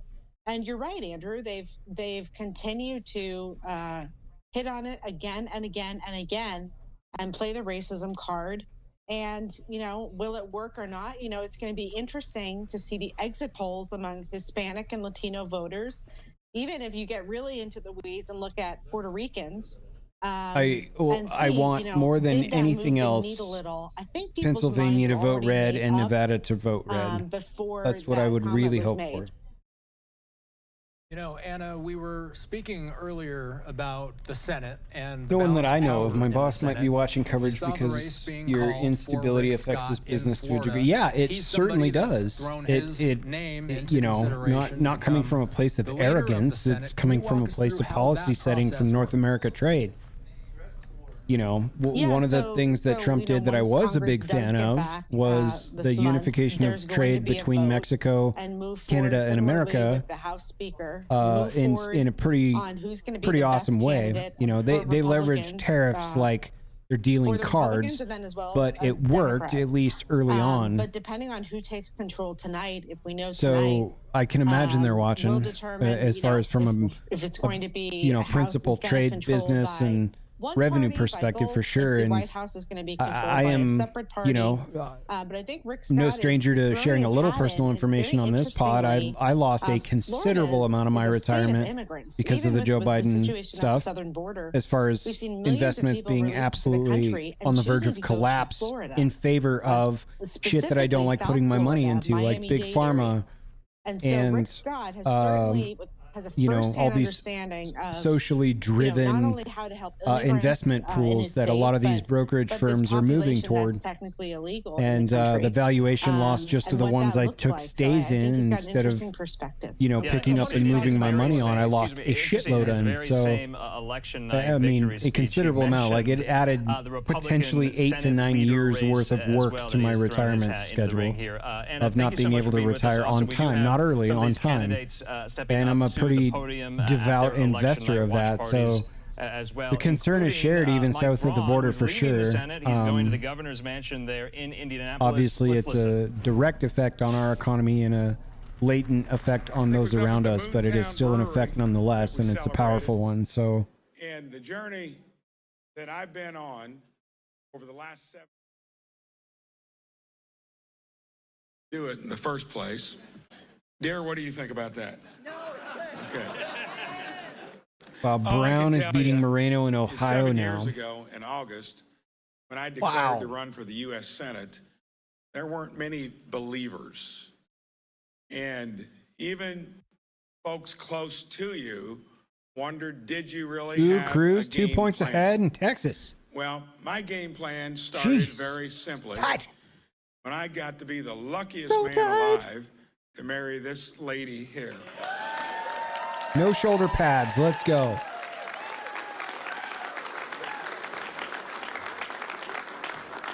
Now you do all these fancy commercials. The And they woman don't on even his talk about right, you. They is she talk wearing about an my wife. all-leather dress? That's got to be blazing hot. We were The lights lucky, on and I stuff. think, going Probably way back that's too much. when we made the decision. I wear leather unlike outfits when I'm most motorcycling did fast around then, racetracks. to move Not back fun. to our hometown. And when we did that, I don't that like fight set crime in a the leather stage outfit like Batman and shit. everything I should else start that maybe. followed. Most You people guys didn't comment think below, that but made sense either. But had we not done that, I'm almost certain we wouldn't be here this evening. Yeah.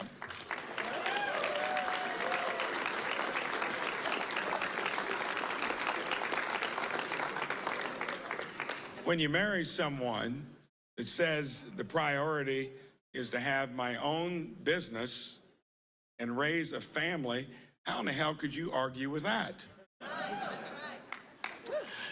So we came back and did just that. We lived the American dream. Blessed with 4 kids, 3 of them running the business I ran for 37 years, and a family that's always been behind me and Maureen in anything that we did. That truly is what life is about.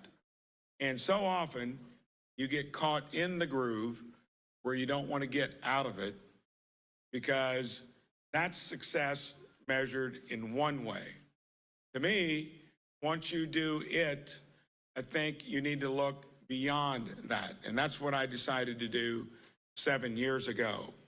So that was a tricky navigation when it's a weird split. Indiana's called for this guy. 15% lead. Politics and government are a lot easier. Just over half the votes coming in. Any of you that own businesses, yeah. Is Indiana East Coast time? I guess their polls are closed. Hell, in government, you just got to be smart enough to not spend more than you take in. At this point, is there any chance your investments naturally go back up in value, or is your lost retirement funds gone forever? Yeah, on a long enough timeline, if I reinvest any potential assets that were yielding dividends back into the asset itself, in business, yeah, I could climb back a little bit on some of those. But where they put their investments in that are what I would deem as an ethical conflict for me, I won't just follow the management core directly into an investment that's directly funding shit that I disagree with worldwide, right? Or that I would deem as an ethical problem for me. But I don't play crypto either, so I'm kind of old school. But yeah, there's a percentage chance that it will continue to climb as the S&P goes up and down. But we've seen steady declines in a lot of the Fortune 100 and Fortune 500 companies. You know, where I work at, Redacted has seen a massive shift in the last 4 years in valuation, and it's not been in a positive direction, to the point that there is a high sense of nervousness degree that jobs will start to get cut, you know. So I know that's a deeper dive than you asked for, but yeah, it was brutal. Eastern time. Thank you for the call. And then in issues that really count, like healthcare. Yeah, it's weird they just call it like that. Agriculture, you get more done than the senators out there you got to wheel out of there after 3 decades. You think I believe in term limits? Yes, I do.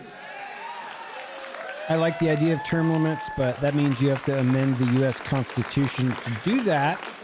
And I will fight you tooth and nail on that front, my friend. And then they have amnesia once even if I like where your heart is.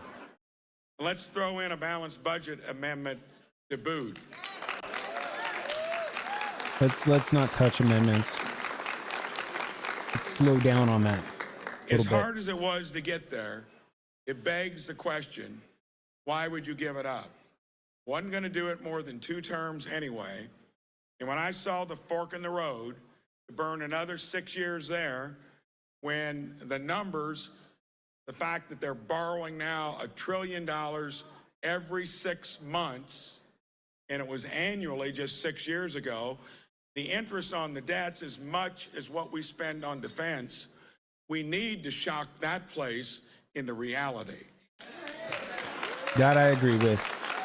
The methods, maybe not so much, but I agree with your direction. And when you're an entrepreneur by trade, you generally, if you survive, know how to pick the best fork in the road. And there are many of them.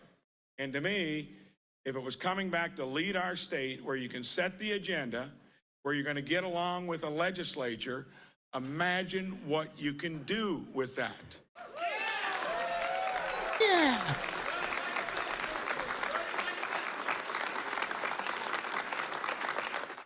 All Right, you've been listening there to Indiana Governor-elect Mike Braun, former Republican Senator Mike Braun, Republican Congressman Jim Banks taking his seat there in the Senate. So we got some race calls in there in Indiana. I'm Andrew Kraft. We are fastly approaching a new hour. You know what that means.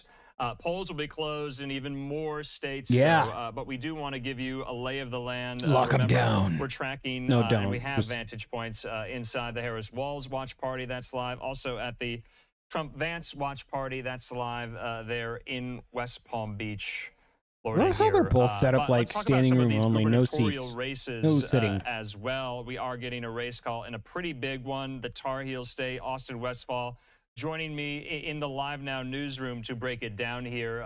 What's going on in North Carolina between Mark Robinson and Josh Stein? All right, so this was not one that we expected to be a red state gubernatorial-wise, because there has been so much controversy surrounding the GOP candidate there, Mark Robinson. There was that bombshell report that discussed some of his alleged online postings from over a decade ago on an adult web forum. He already had an uphill battle before that scandal came out. Once the scandal came out, he stopped being invited to Trump events when he was in that state. Mark Robinson's campaign basically floundered at that point. North Carolina, let's pull up some of these results. We're back in Robinson's camp. There's more people. Josh Stein, he's the AG in the state. He will be the next governor. He's going to be succeeding Governor Roy Cooper, who was term limited. So Josh Stein going to be moving into the governor's mansion there. He won by a margin of about 8 points. North Carolina, that's a fascinating one. I want to keep it moving here because on this map too, Andrew, again, North Carolina, we kind of expected that to fall the way that it fell. New Hampshire, that's something I want to focus in on. That's the only real toss-up gubernatorial race that we were following. 32% of the votes counted so far, and Kelly Ayotte, the Republican, so far has exactly a 2-point lead over Joyce Craig. Looks like there's still a lot of ballots to be counted in that competitive gubernatorial race. We'll keep you posted. I think we have some props to get to. Yeah, that's right. So we have now a resolution to the North Carolina gubernatorial contest that got so much attention with those bombshell reports about some of Mark Robinson's alleged online behavior. This is the election night watch party for Robinson's supporters here, Austin. So if we see any campaign staffers or Robinson himself take to the podium there, we'll bring this live as well. So that's a live vantage point we have coming to us from North Carolina. We also have a live vantage point coming to us from New Jersey. We're expecting Senator-elect Andy Kim, the Democrat, to address his crowd of supporters here. But to your point, Austin, we got to get in some of these race calls in on these ballot proposals and ballot questions put to voters in several states on a lot of different issues, including and especially, though, in Florida. Remember, the issues of abortion and marijuana were put to voters there in the Sunshine State, and we have some calls to make on that. I want to put this up here. This is Florida Amendment 3, Austin, to legalize marijuana in the state. 91% of estimated votes counted, and this fails. Austin, you see there. You know, and this is fascinating, Andrew. Every time a statewide measure relating to abortion has been put to the states, every single time, and it looks like our graphic is having some trouble there. We will say that we're not seeing exactly what we believe is happening there with that race. But if this measure were indeed to fail, we'd be talking about the first statewide abortion measure that would be shut down, and that would be notable. Every single time that this thing has been put to a state, the pro-abortion side has won out. Of course, the overturn of Roe is what returned the power of these types of decisions to each individual state. We will, yes, of course, returned the power to the states. I think we had some other propositions to get to as well, Andrew. Yes, Austin, of course, we're tracking Florida Amendment 4. Like you said, that's the abortion referendum there. But both, according to Florida Governor Ron DeSantis, both of these ballot questions have failed there in the state of Florida. Austin, you noted the higher than usual threshold that was needed for these to pass here. Interesting. Well, our colleague Christina Evans, she's while tracking you guys are some of the consuming reactions this, to the failure of some of these I'm proposals going to go on social consume media, some Christina, what are they food. saying? I'll be right back in just a jiff. Guys, enjoy Andrew, the you racing. pointed it out. Yes, the Florida governor, I'll be right back Ron with you. DeSantis, Won't take was me one long of at the all. first people to come out and say that both of these amendments had failed when we're talking about marijuana and abortion as well. Taking a look here inside of our social studio, I want to pull up for you some of the tweets that we have been monitoring right now. Here's a look at that tweet from Florida Governor Ron DeSantis. He says, with the polls now closed in Florida, Amendment 3 has failed. Amendment 4 has failed as well. Again, one of the first people that we saw call this. But again, an additional reaction is coming in from the state. Take a look at this tweet there from Florida Representative DeSantis. He says spent tens of millions of taxpayer money against abortion rights and legalizing marijuana. This criminal and abuse of state dollars must be investigated by the Department of Justice immediately. So, of course, that is, again, Representative Maxwell Alejandro Frost there in the state, upset at the way that Florida Governor Ron DeSantis went about going on a blitz to make sure that these amendments did not pass in the days before the election. Here's also some results as well that we're getting from an NFL legend here, Tony Dungy. The polls are now closed in Florida, and Amendment 3 and Amendment 4 both failed to pass. Thank you to all the Florida residents who helped to protect the lives of the unborn, and we want to help people to realize that those expectant mothers who need help will still be able to get it. So just some of the reaction that we're now seeing come in on social media in response to these amendments failing. Again, with the Florida Governor Ron DeSantis, one of the first people to speak out on social about this amendment failing. Andrew. All right, Christina, thanks so much. Those were definitely key to watch there in Florida. We'll check in very, very soon. We are in a new hour. It's a little past 7 o'clock here Mountain Time, 9 o'clock there on the East Coast. Let's go to New Jersey right now. Congressman, the Democrat Andy Kim, giving a victory speech there in New Jersey, winning his Senate race. Let's watch. I know that many of you took risks to join this campaign. You had people doubt your choice to join this campaign. You worked long hours and struggled and stressed about the challenges we confronted. I hope you take pride in this moment. Whoever says young people don't care about politics haven't met the young people that are the engine powering campaigns all over this nation.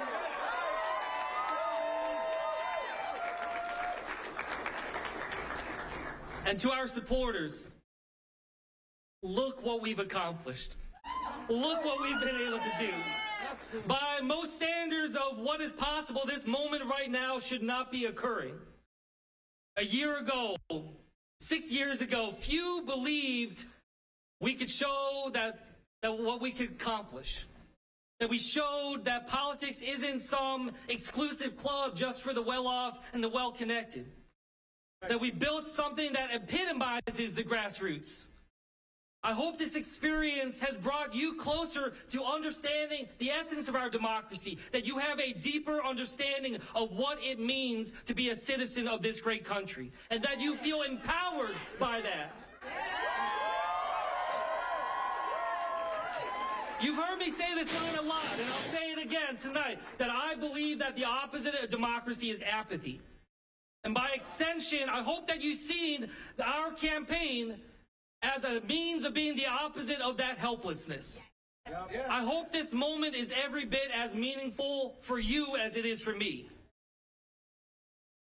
I want to say thank you to my family. My parents and my sister are here, who gave me the grounding in service and purpose that powers me every day. To my wife, Cammie.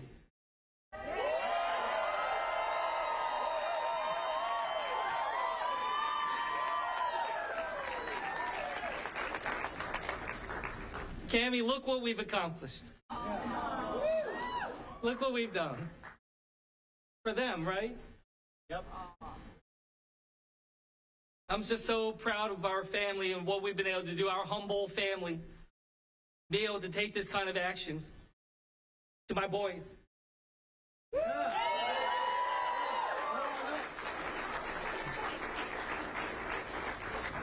I'm proud of the two of you. You know, I know that this has been tough. I know it hasn't been easy. And I know there have been moments where I haven't always been there for you in the way that I wish I was as a father. But I hope you're proud of me. And I hope that when you learn about this moment in America, This that you guy come like to understand why apologizing I to his did what kids I did, for blowing him off to be a why I politician. fight for you. That's what this is No about. child left behind on Democrats. Sorry, I had to. We're back. This time with some delicious broccoli, mushroom, and Italian chose this sausage hotel fettuccine for that I a made particular last night. reason. And some 37 root years beer. ago, when I was 5 years 'Cause I old, couldn't make the hot wings happen. Sorry, my Chad. family and I lived out of this hotel for several weeks when we first moved to New Jersey. My first nights in this state were right here in this hotel. My dad had just accepted a job, his very first job ever, working at a lab in Camden to do cancer research. Also, sorry And that we were looking for you a have to watch home me eat, for us but to hey, rent. My very first nights, as I dinner said, were time. here, and some of the strongest memories I have ever had in my life, early moments of my life, were here. I remember staying here. I remember there was a restaurant here. I think it was called Circles. I can't remember, but I just remember feeling like the food was amazing. I was like, people in New Jersey live good here. There's a restaurant here. Such a pivotal moment in my life. I couldn't remember the name of it. Prince. And I just have to say, I wanted to be here tonight in this hotel. I wanted to pay tribute to my parents, to my family, to this state, for giving a kid like me a chance to be able to dream, for giving me the tools through public education and a kind community. These are awfully kind words. It wasn't easy initially. We had no family to lean on here, no friends to help us get started, but New Jersey welcomed us. I wanted to return here tonight to give perspective. For my parents, this hotel was an important step in Dude, that achieving Curtis the American Bashaw dream, thumbnail, and in it's very ultimately Robert giving back to the Redford-esque, state. that photo, don't you My think? parents taught me something I'll never Like he's forget. trying. They taught me to love America. I revere this country. I am in awe of America. When I worked at the White House, I've shared this story before. When I worked at the White House, I had a pair of black, pristine leather shoes that I would only wear whenever I was asked to go into the Oval Office. I wanted to treat that room different. I wanted to remind myself that I'm part of something bigger than all of us. And it's because of my reverence for this nation that it also pains me to our core to see the struggles that we are going through. That we aren't just having policy debates and fights, but instead the very foundation of our democracy is rendered fragile. By your party. People tell me they simply didn't trust their public servants. We They still simply don't. didn't trust that the politics was working for them. That they didn't think that the big challenges we face in our family and as a state are solvable because they thought nobody was looking out for them. While we know what happened in our race, I certainly recognize right now that we are at a moment of profound anxiety about what comes next for our country. That the coming minutes and hours and days could very well be excruciating. But regardless of what happens next, we need to recognize that we face significant challenge regardless of the outcome. That the divisions we face are deep to the bone. They will not be fixed by any single election, and it isn't just about the politics. We live in a time of the greatest amount of inequality in our nation's history, too. In Salem, I visited a public housing complex and talked to a mother who showed me the black mold growing on her home, on the walls where her kids live. She told me about her pleas for help that did not go answered. I heard from a young man who felt so pessimistic about his life. He said to me that he didn't think that he could ever afford to buy a home in this state because of the high costs as well as the high student loan burden that he was facing. Yep, exacerbated by your Regardless party. of what the final results are from this election, our nation is on an unsustainable trajectory. But I agree let there with be this no guy. doubt that this is a All right, so you've been listening to now New Jersey's new Democratic He's just pointing the finger at the wrong person. Senator-elect Andy Kim there giving his victory speech, besting his Republican rival Curtis Bashaw there. This is, remember, Bob Menendez's seat that he vacated after resigning his Senate seat there. All right, I'm Andrew Kraft. We are in a new hour. We want to get in more of these presidential race calls, especially here. And we have a lot of them to make now that we are 10 minutes removed from this new hour. And let's take them here. So going now there to Wyoming. Wyoming's 3 electoral votes. Going to Donald Trump there, you can see with only around 2% of estimated votes counted, Trump besting Harris there right now. All at least, 3 of the Electoral College votes. 3-1. So wanted to make sure we got that in. All right, Louisiana here, 8 electoral votes. Louisiana being called for former President Donald Trump over Vice President Harris.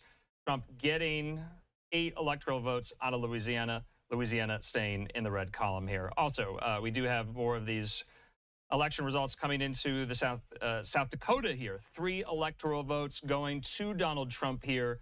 This race, they're just calling it with 1% of the state. 1%. We also have more. Another Dakota here. We have a North Dakota race called there. So both Dakotas going into the Republican column for Donald Trump there. 3 electoral votes for Trump in North Dakota. Harris, of course, coming up short in this predominantly red state there in North Dakota. So moving on to Nebraska. Okay, Nebraska District 1. Nebraska is somewhat of an interesting, peculiar state in the way they count their electoral votes. It's not a winner-take-all state there. Harris up on Trump with around 31% of estimated votes counted, 57-42 there. And Austin Westfall joining me here in the Live Now newsroom as well, commenting, responding to some of these race calls and results coming in. We have Nebraska District 2. This is Omaha. That's that congressional district here. 1 electoral vote there is up for grabs. And Harris over Trump 61-38 there with 46% of estimated votes counted. Also Nebraska District 3, Trump over Harris. This is like the rest of Nebraska, central and western Nebraska here. And you see there 10% of estimated votes counted. Trump up on Harris, almost 2-1 there. So wanted to get in some of these numbers. Now, all of Nebraska has 5 electoral votes. Austin, let's talk about Nebraska here. Why does it all have 5 votes there? Yeah, it's a little deceptive, Andrew. Basically, what we're talking about here is 2 of the electoral votes out of those 5 go for the entirety of the state's popular vote. That's how they determine 2 of those votes. The other 3 votes are split between the 3 congressional districts in Nebraska. Each one gets 1 electoral vote. The second one specifically is going to be part of Kamala Harris's easiest path to the presidency. If she gets that 1 electoral vote in Nebraska District 2, as well as the blue wall states, Pennsylvania, Wisconsin, and Michigan, that would give her the presidency, as long as all of the 43 other non-battleground states and D.C. fall the way that they expect them to fall. You just gave us a lot of data. Here's what that means for our Electoral College tally. Right now, Harris is at 99, Trump at 177. Here is how the map is filling in.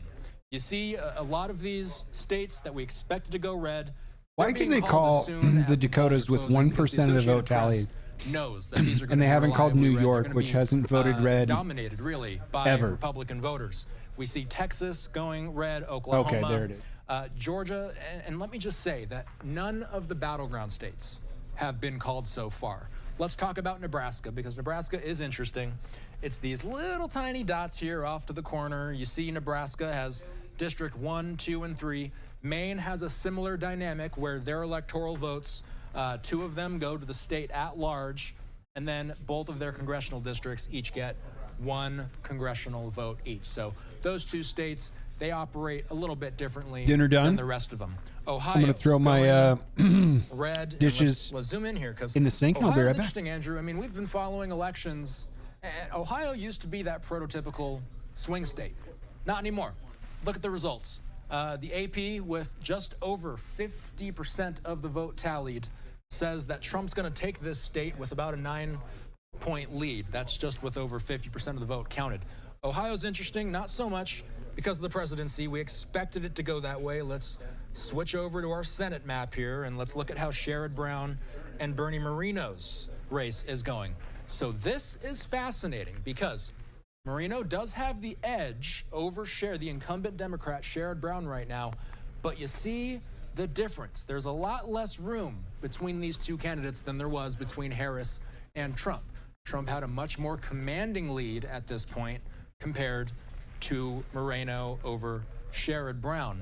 This is one of those Senate seats that will decide the balance of power in the upper chamber of the House. You see there that over 1.5 million votes have been cast for Bernie Moreno, just under 1.5 million votes so far have been cast for Sherrod Brown. As I've been mentioning, both parties have been sweating this race out. A lot of money has been pouring into this race.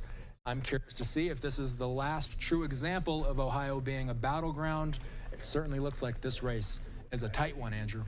Yeah, that's right. So many resources put into the Senate race there in Ohio by Republicans and Democrats alike. And to your point, yes, Ohio has been called for Donald Trump. So we just brought you a lot of race calls for Trump. We do have a race call as well, though. Let's go. Blue state, that's the Empire State as well. For Harris, let's take a look at this. 30% of the votes in Trump's favor, eh? There.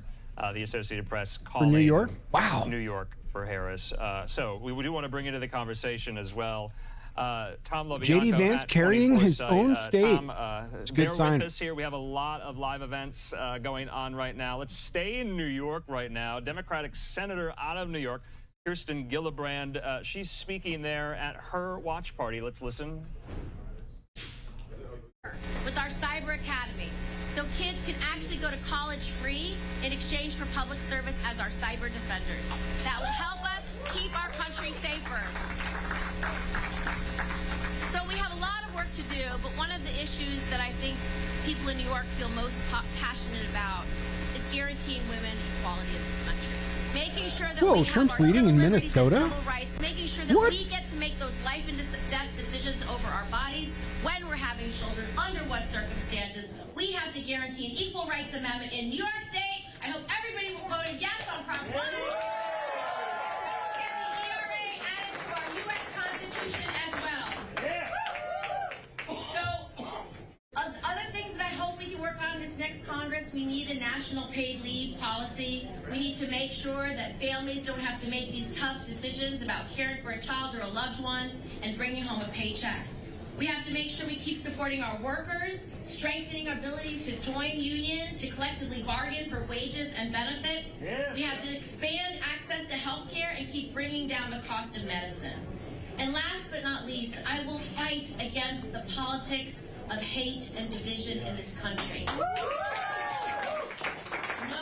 student should feel unsafe being on a college campus because of anti-Semitism. Any kind of bigotry of any kind. We have to, as a nation, figure out who we are. Oh man, the internet is winning right now. Feels like we're all in a divorce court waiting to see who gets custody of us. We have to focus on all that is noble, all that is right, all that is pure and admirable, and we have to lift that up into our national dialogue. Now, I know you're thinking that's a lot of things to get done, but we are going to have a Congress to pass this agenda. Because of the work the governor has done, because of the work that Hakeem Jeffries and I have done, we are going to have a majority in the U.S. Congress, and we are going to elect our new speaker as Hakeem Jeffries. Right now, this is a real flyer in Washington. Why did I move from Seattle? A win for Donald Trump or Kamala Harris is a win for genocide abroad and militarized police state at home. The world watches as a new Holocaust is carried out and broadcast daily. Everything is fucked. Let's express our displeasure in the streets. Come with a crew. Wear block, BLOC, November 5th, 2024 in Cal Anderson Park. Occupied Duwamish territory, 6 p.m. sharp.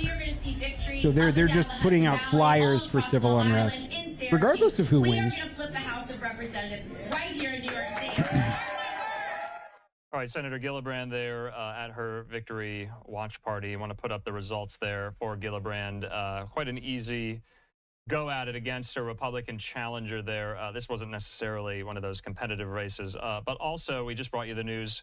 Harris getting all 28 of New York State's electoral college tally there, electoral votes rather. And so in the meantime, though, we do have yet another state call. Let's move from New York now to Texas, and the Associated Press is calling Texas for former President Donald Trump. So Trump getting Texas's 40 electoral votes there. This is with 58% of estimated votes counted.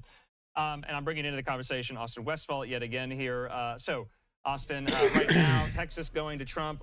Kind of knew that. New York going for Harris. Definitely knew that here. I think right now, and we want to bring in Tom LoBianco, because I think all eyes right now are on this Ohio Senate race, aren't they? Yeah, all eyes are on the Senate race. And real quick here, just because we mentioned them, no, New York, Texas are not surprising, but nonetheless, they both carry a lot of electoral votes. So now that we see that New York is officially in Kamala's bin, she's at 99. Texas, Trump is at 177. I'm interested to see how this Senate race in Texas plays out as more results come in. I'm also interested, as you said, Andrew, in the Ohio Senate race. And Tom, I'll start with you here. What are the stakes of the Ohio Senate race? So far, we've seen that Trump has a sizable lead over Harris in Ohio, but we don't see that Moreno has the same sizable lead. He has a lead, but not that same sizable lead that Trump had. What do you make of that? Well, you know, it definitely looks like the Senate is going to be a Republican at the end of all this. That's one thing feel pretty confident about with some of these early race calls. So that's really important. But, how Republican then?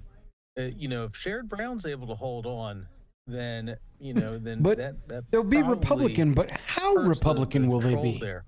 But, this is really interesting. This like cycle. The Republican kind, or vote. Just the Republican? We talked about that before. We're starting to see this in play, especially working class voters, working class men. And that's a really big dynamic this cycle.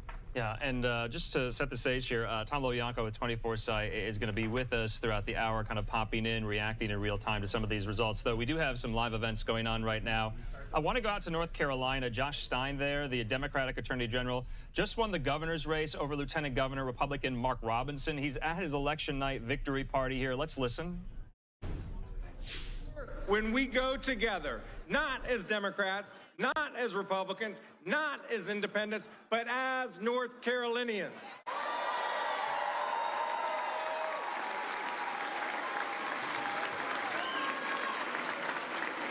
And I know we can do this because I know who we are.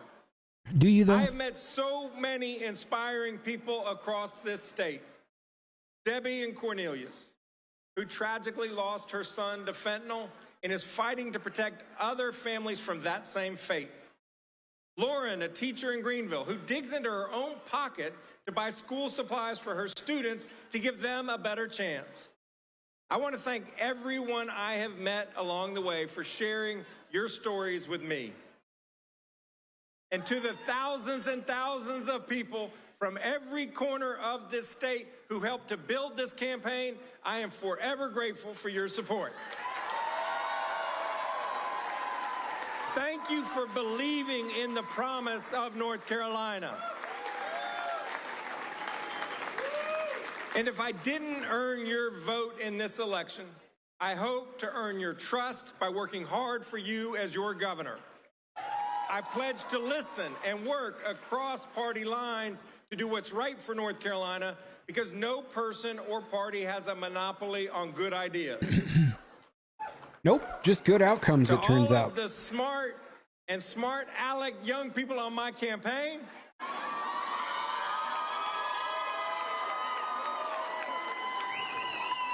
thank you for the long days and late nights.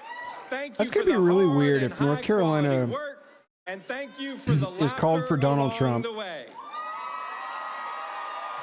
But Josh Stein is their new governor. And I'm guessing it's because of that Mark Robinson scandal stuff. Are incredible.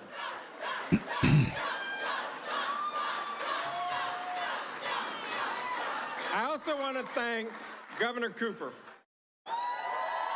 Let's give that man the hand that he deserves.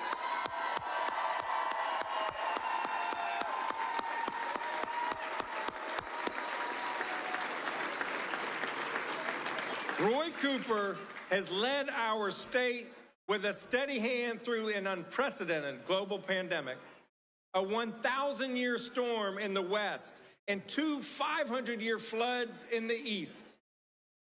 He expanded Medicaid, strengthened our business climate, and fought for our public schools.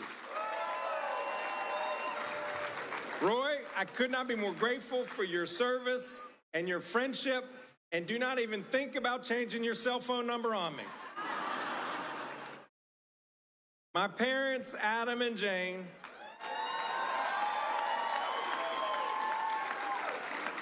raised my brother Eric and my sister Gerda to try to do what is right, just like they did.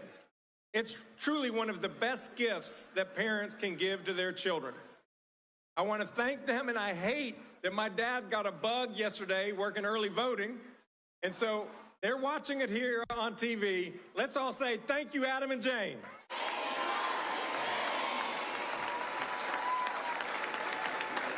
Hooray. To my wife, Anna.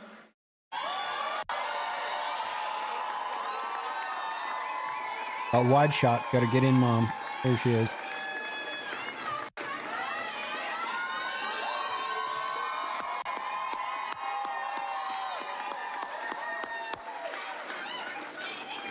Otherwise known as a rock star. Thank you for being the glue that keeps our family together, for keeping me focused on the things that really matter, and for being you. She is going to be a remarkable First Lady.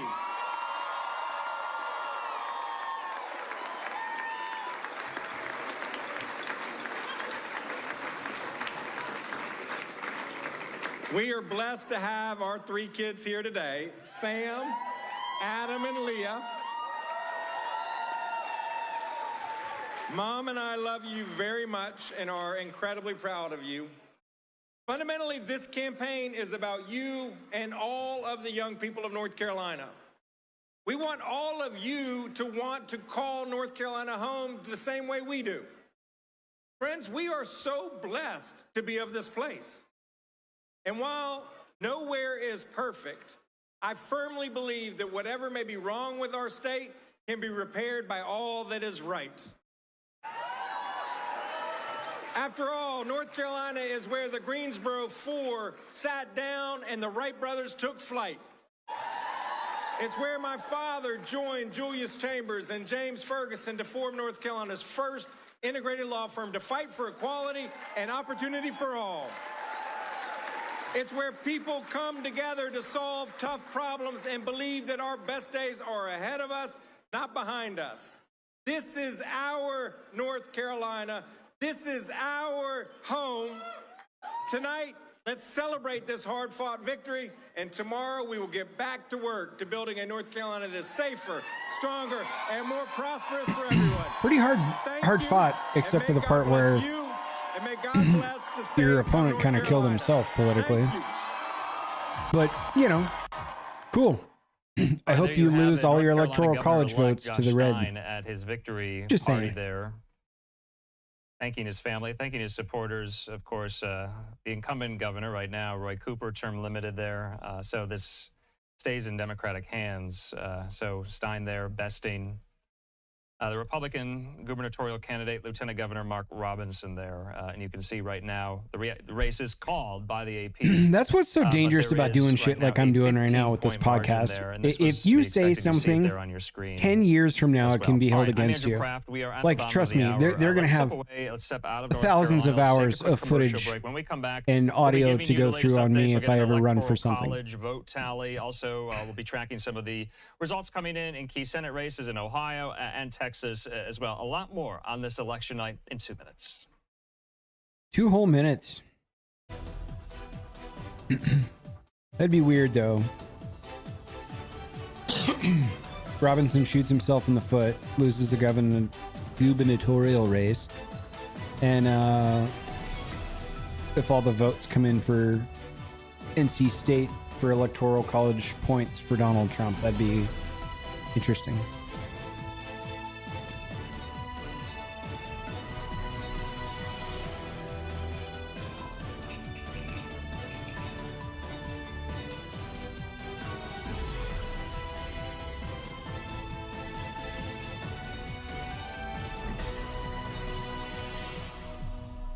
An independent is beating a party line candidate by 10% right now in Nebraska. Don't see that every day.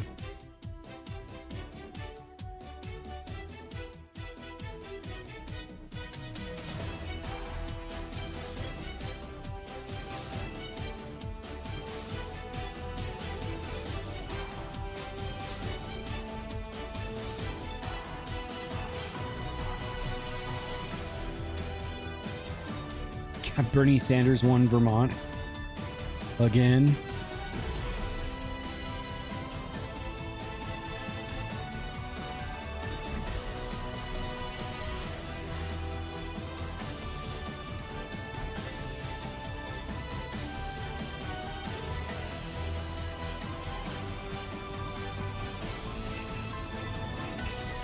Don Bacon, let's go.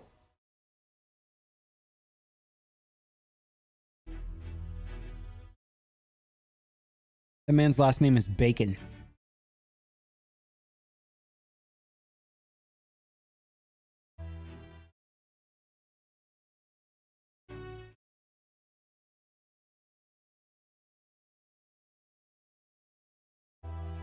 And welcome back here to Live Now from Fox. I'm Andrew Kraft. Thanks so much for being with us here on this election night. I wanted to bring into the conversation my colleague Austin Westfall here in the Live Now newsroom and 24 sites. Someone is at the door.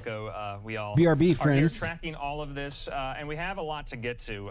Let's first start off right now. Where does the Electoral College stand at 9:30 Eastern, Austin?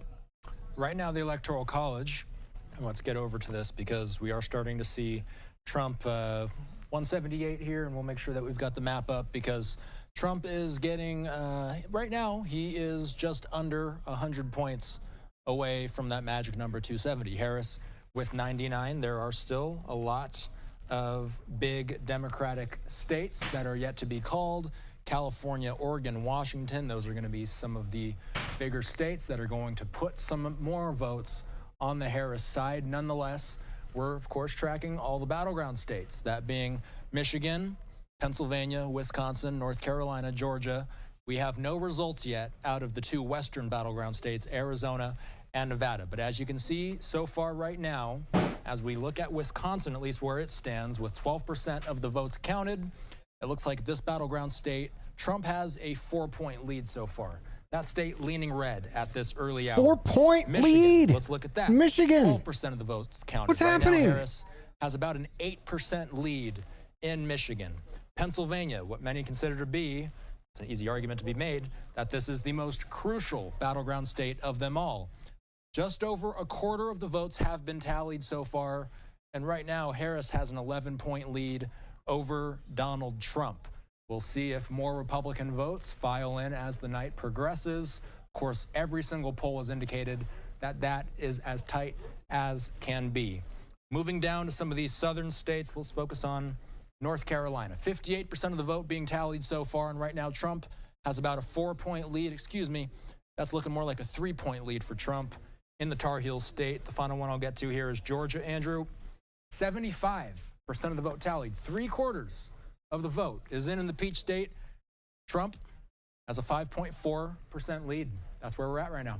All right, Austin, thanks so much. Tom, with whatever Austin Dude, all of these guys on this desk look like they're states, terrified, can we glean pissed, anything from constipated, them, from the results coming in maybe right all the now? above. I don't know what's happening. Yeah, and super helpful there.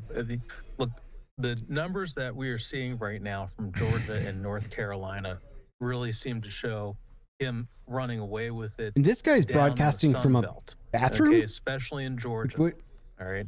Now, this is very tentative, but some of the early exit polls we have seen have shown Trump performing, a lot more men voters showing up and supporting Trump. All right. And that's a really big dynamic. We've talked a lot about women voters with Harris. All right. But up in the Rust Belt, Wisconsin, Michigan, all right, Pennsylvania, especially in Wisconsin and Michigan, we're still not too many returns yet. I think I saw like 9% returns, something like that, up in Wisconsin. So it's going to be a little while before we see what's happening up in the Rust Belt, Blue Wall. But down the Sun Belt, especially in Georgia, it's looking really good for Trump right now.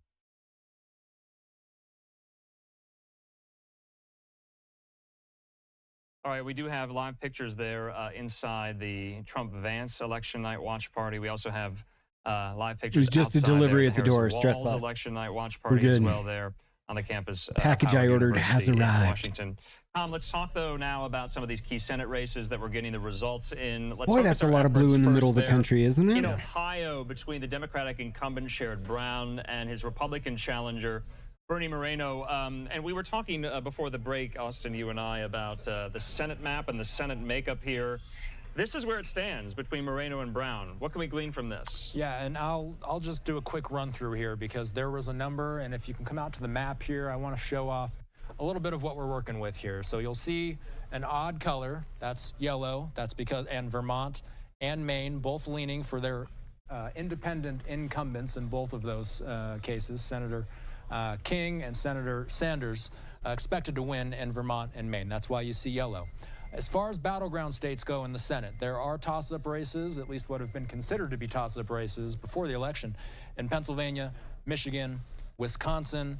We've been eyeballing Nebraska to see if the independent challenger there could make some noise. It appears so far that that state is leaning red. So Montana, that's going to be an interesting to glean from once we start getting results in.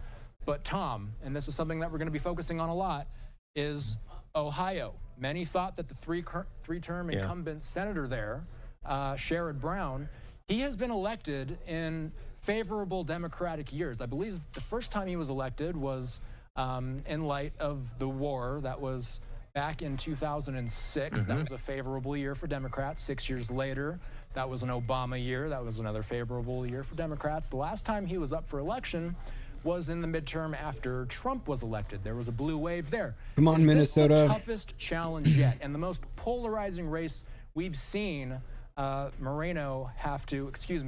Brown I really want so far. Tim Walz to lose his own state's electoral college votes. There is, I was talking with one of my longtime Republican to his sources political about opposition this a couple days ago. I would love it. We're going to know a lot after we see all the tallies, but Democrats still have a problem up in the Rust Belt with working class voters. Okay. And, big questions on what happens with the presidential. Sherrod Brown always was one of the, more populist Democrats and was able to outpace national Democrats in Ohio. That might be changing. Okay. That's really important to watch. Okay. And if that is, I think that's a leading indicator of a bigger problem for Democrats right now. But again, Tom, just want to chime in here. We are getting a race call because we're talking about Senate races, Tom. This is a Senate race in Maryland. This was an open seat here. Angela Alsobrooks, the Democrat, beating former Republican governor of Maryland, Larry Hogan, there in this Senate seat. It's being vacated by retiring Democrat Ben Cardin there. So this seat stays in Democratic hands here. Tom, Austin, let's comment on this. A lot of Republicans, and you and I have talked about this race, Tom, had thought this could be a pickup, that Hogan would somehow materialize a victory. That's not the case here tonight. 55-43 with a little over half of estimated votes counted here.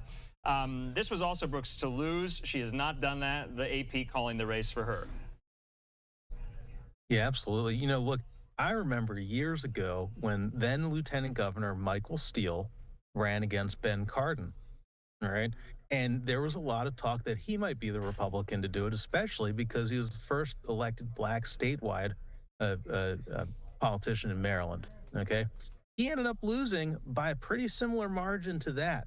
Now, we don't know because we've only seen about 55% or so right now. But if that divide holds up, it just really goes to show for Maryland. I mean, Hogan was an incredibly popular governor of Maryland and did a lot to break away from Trump, which is what you need to do in traditionally blue Maryland. Maybe you just can't win statewide, or at least in these Senate races. Yeah. So, Tom, talk to us, because there are several examples around the country, correct, of some of these competitive races where the candidates have had to move more to the center in order to win votes in these battleground states. Can you talk about some of the notable ones? Well, I mean, we used to say 4 years ago, or 50 years ago, all politics is local. I think it's all politics is national now. I'm not sure that you can break away from this stuff. I remember I was up at the state fair in Maryland not too long ago, and you had the Larry Hogan signs next to the Donald Trump signs at the Maryland Republican Party booth, and you could tell he didn't want anything to do with it. All politics is really national now. It's changed so much from the way it used to be. All right, we do have some more of these results coming in. We want to stay, though, on the Senate races. Let's focus our efforts on Texas right now. We just got this live picture up there. This is in Texas at the Colin Allred election night watch party here. Let's put up that race right now.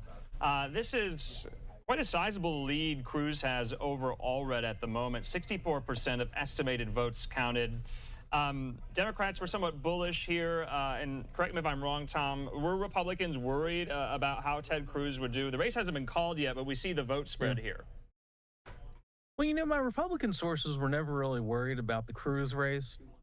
I think you heard more from Democratic sources that they might be able to, ride away Ted Cruz from women in this election. And, maybe potentially in Texas, get Allred still doing the peanut butter and jelly thing. Cruz historically has been fairly unpopular. Lesser known fact, Ted Cruz has been in the Senate since Texas. But that doesn't seem to be the case year right 1206. So again, still got I think 1/3 of the vote still to come in. 1206, which change, is but, as these race calls go, hundreds of years. It becomes harder later before America was even a more country. of the precincts reporting. It becomes a lot harder for these candidates to just joking, but doubling down on what I said earlier, it would be weird like to think of Texas senators right without Ted Cruz, for sure. Texas is a deep red state. Is there anything to learn from some of the counties within a deep red state like that?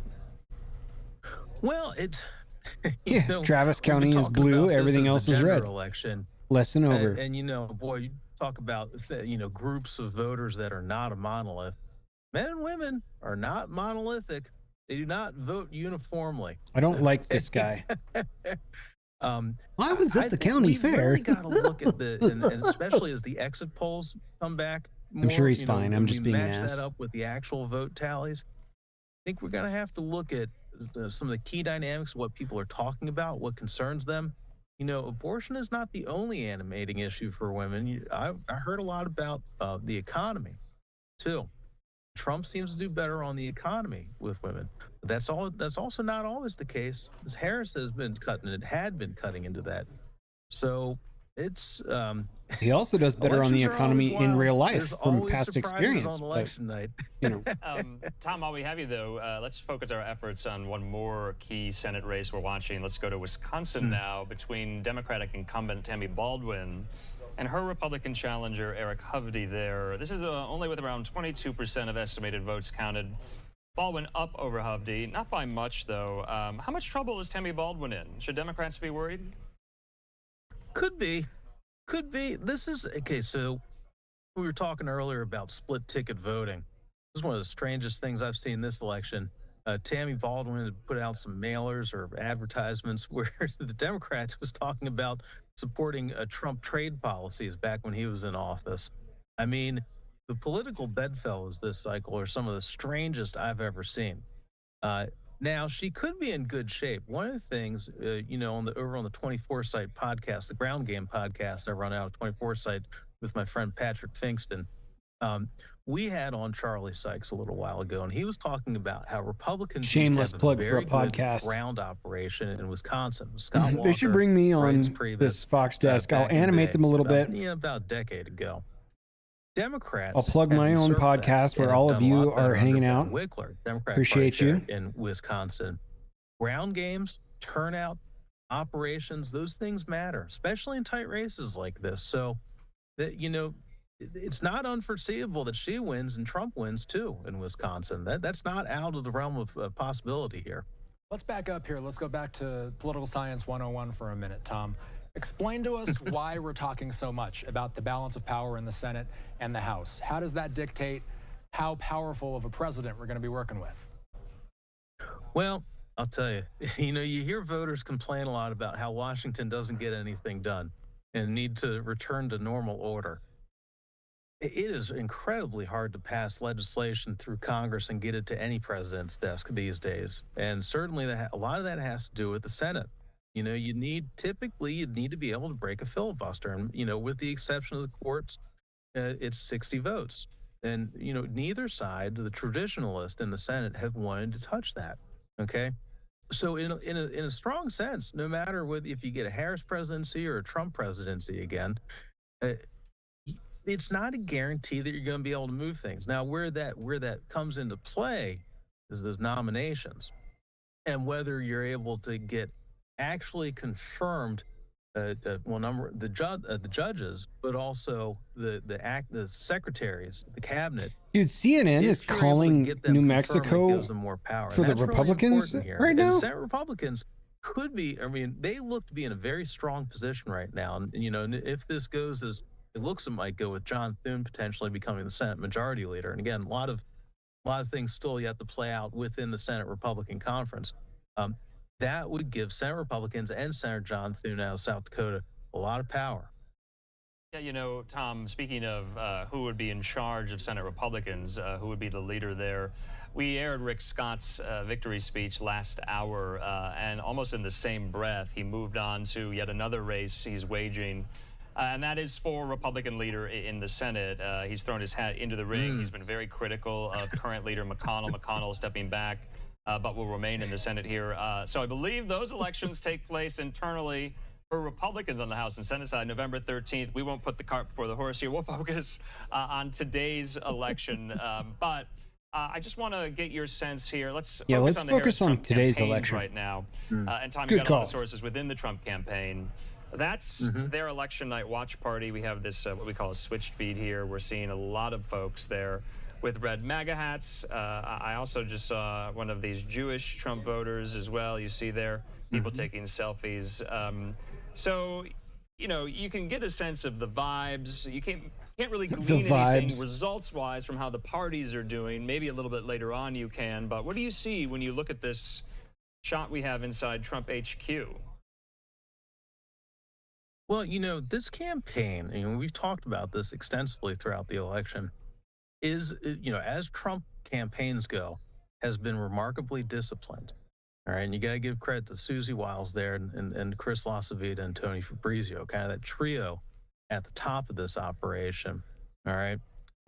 But there have been a lot of concerns. I mean, look, when the Iowa poll came out, Ann Selzer showing a lot of problem with women voters in Iowa for Trump, you started seeing that reflected by Trump himself on stage at these rallies. All right, whether it's performative on purpose or whether he's just getting tired and worn out, whatever the reason, he's very transparent in his emotions and how he's feeling about things. We've always known that about him.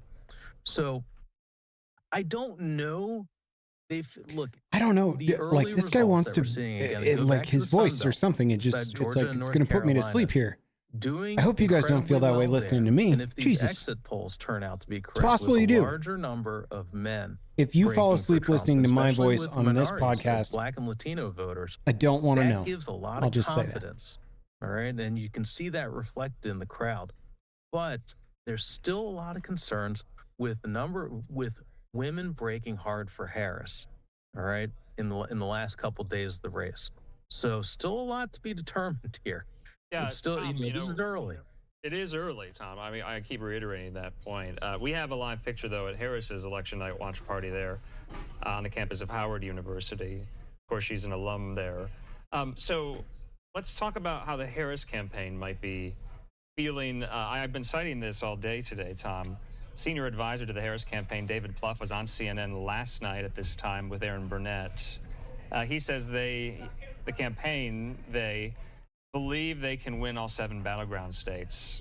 Now, is that what some political pollsters and pundits call hopium or not here? What does that mean? No.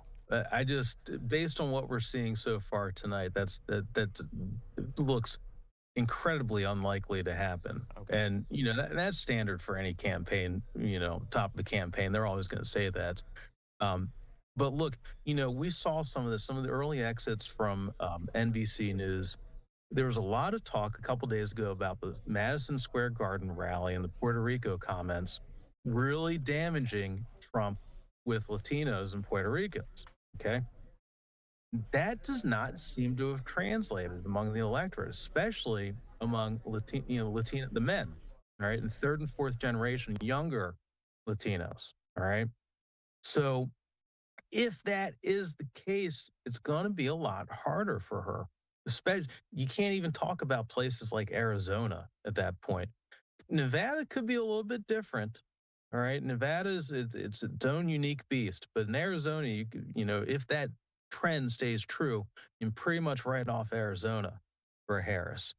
And again, and then it becomes an issue in Pennsylvania. All right, we got to look at Allentown, the Lehigh Valley. All right, and you got to watch the returns coming out of there. That wow, was 3 out of 4 East Coast battleground states are really being led by a politician that says nothing and has done nothing her whole life. For Harris, it looked like she needs that blue That's wall insane to me. Before we go, Tom, I got to ask you about Puerto Ricans, because there's an interesting statistic coming out of Osceola County. This is just south of Orlando. Right now, Trump, with 95% of the votes counted, Trump has 50%, Harris 48%. So Trump's up by 2 points. I'm looking back 4 years ago, Biden won Osceola County by 14 points. So we're seeing a sizable shift. This county is important because I believe around a third of the population there are Puerto Ricans. What do you make of Trump seeming to gain some ground in a county like this? Yeah. One of the big things, and this is really important, we had Mike Madrid on the Ground Game podcast recently. He specializes in Latino voters. See, there he is plugging his podcast again, bro. Look at the way Trump talks about immigration. That's where we need to campaign. Going to crack down on immigration. Bring the Modern Relics podcast on. Of course, now we should note here. We'll fix things. Puerto Ricans are American. We'll make things exciting for you to listen to. But culturally, the problem was Tony Hinchcliffe dumping on the entire culture. It was very racist. Trump, if you listen to him, he talks a lot about illegal immigration. And among Latino voters, especially people who have been here 3 and 4 generations deep now, all right, they agree with that. And you start to see that movement among the younger Latinos towards Trump. And that's really key in understanding this dynamic. You also got to remember, too, especially for Latinos, large South American population, Colombian, Venezuelans, Cubans are getting older now, or the expats down in Florida, very traditionally conservative, socially conservative. And you got a lot of that down in South Florida, okay? So it's when we talk about voter groups, no group is a monolith. And sometimes Democrats seem to forget that. Tom LoBianco with 24/7. Tom, can't thank you enough. This entire year, you've been so instrumental. Thank you, guys. Austin, thank you, too. We're going to take our final commercial break of this hour. More results where that came from. We're also going out live to the Trump Vance Watch Party in West Palm Beach. Some of our reporters standing by. We'll see you in 2 minutes.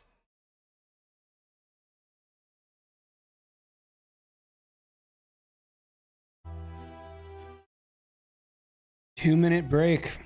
More to come.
Bernie Sanders looks like he's 1 billion years old as well, by the way. And welcome back here to Live Now from Fox. I'm Andrew Kraft. Thanks for Hey, being Andrew. with us here as we approach yet the top of a new hour. In the meantime, like I said before the break, let's go out now live to West Palm Beach, Florida, to the Trump-Vance election night watch party. That's where we find Fox News' Rebecca Castor with the latest there. Rebecca, good to see you here. Hi, Rebecca. How's the energy there in the room? Hey, Andrew. Well, of course, with this being filled with Trump supporters, they are excited and encouraged. The Trump campaign advisors, they tell us that they feel they're on track for a good night. They're encouraged by some of this exit polling that is coming in. The supporters here, they cheer every time a state is called for the former president. Trump, though, is watching this all go down from Mar-a-Lago, where he's watching the returns come in with family and friends. Former President Trump is spending election night where he kicked off his campaign in Palm Beach, alongside one of his biggest supporters, Elon Musk. And his team is feeling confident they can secure the magic number of 270 electoral votes. For early voting, it was definitely, we didn't have as much male turnout, and that's not just for our party, that's for any party in terms of voting. But after today, we're seeing a change, and we're seeing such optimism. Millions of voters braved long lines to cast their ballots, each with different issues in mind. Under a new Trump administration, I think we're going to have more secure borders. We have everything going for us. But we're going to lose a lot of that if Trump wins. But with the race neck and neck, it could be days before we know the final results. During a visit to thank his campaign staff, Everything going for us, says rich white guy behind mansion. The vote counting process. They should do paper ballots, same-day voting, voter ID, and be done. One day, same day. And you'd have by 10 o'clock. No matter the outcome, the winner of this election will have a challenging task on the first day. D3 Nebraska came in for Trump. The most important jobs of whoever the president-elect is going to be has got to be unifying the country. Donald Trump was asked earlier today if he'll accept the results of this election if he loses. He said, if it's, quote, a fair election, I'll be the first to acknowledge it. Andrew, back to you. So, Rebecca, I had a question because remember, a lot of reporters have been asking Trump whether or not he would be voting in favor of Amendment Question 3 and 4 on marijuana and abortion in Florida. We haven't really gotten a sense of how he voted on that, though we do know those questions failed there in Florida. Yes, so we didn't really get a clear answer from Trump on how he voted on those measures. But as you said, really not a big deal. They failed today. All right, Rebecca Castor there live for us in West Palm Beach. Rebecca, talk soon. Thanks so much. All right, in the meantime here, we do have yet another race call that we have to make. The Associated Press calling Do we have to make? For it's like Donald dragon Trump ass. here. Let's take that. You see there, 30% of estimated votes counted right now, though tight one. This was enough to call the race for Trump there in the Show Me State. There you can see the vote margin. So in the meantime, we do want to bring you into the conversation as well. Remember, we're checking in on some of the trends going on social media as well, because we are about 15 seconds away from the top of the next hour. That means polls will close in some of these western states as well. Let's check in with Live Now's Christina Evans, and she joins me. Christina, what's going on social media right now? Absolutely, Andrew. It's been a very busy night on social media as well. We're getting a lot of updates and able to see what's happening on the ground in certain states, including Arizona, one of those critical battleground states. I do want to show you another look here in our social center so you can get an idea of kind of how we're tracking these tweets and these other posts as they're coming in to our newsroom. But let's talk about the latest one that we're seeing out of Arizona. This is thanks to Fox 10. We're getting this update. What you're seeing now on your screen, this is an update there from Fox 10 reporter Kinsey Beach. She's there on the campus of Arizona State University in Tempe. As you can see, polls have closed in this location, but the lines are still long there, with students still putting in their opportunity to cast their vote for the presidential election and some of those other elections happening there in the battleground state of Arizona. So she did say that folks are encouraged to stay in line so that way their votes will be counted. But in areas like on college campuses at Arizona State University specifically, lines are still long, even though the polls have closed in Arizona. I do want to also give you an update here on Live Now. Another look at another place in Arizona where the polls are going to remain open. open. This is the Navajo Nation area in Apache County. This is all thanks to the Navajo Nation president that he filed a lawsuit to extend polling hours to accommodate voters. This after the Arizona Secretary of State said that voters in the county experienced issues with e-poll books and printers. So we do know there in the Navajo Nation, those polls will remain open until 9 p.m. local time. That's just another hour or so in the state of Arizona. So again, they will stay open so that way the Navajo Nation members can cast their vote there for the presidential election. Again, Arizona, one of those critical battleground states that we're keeping a very close eye on in this election. Will be interesting to see how these things shake out, but long lines are happening on social media, but folks remaining in place to make sure that their voice is heard. Yeah, that's of course so true. If you're in line, stay in line. That's the message from some of these election officials there in some of these battleground states. Christina Evans, thanks so much. We'll talk soon.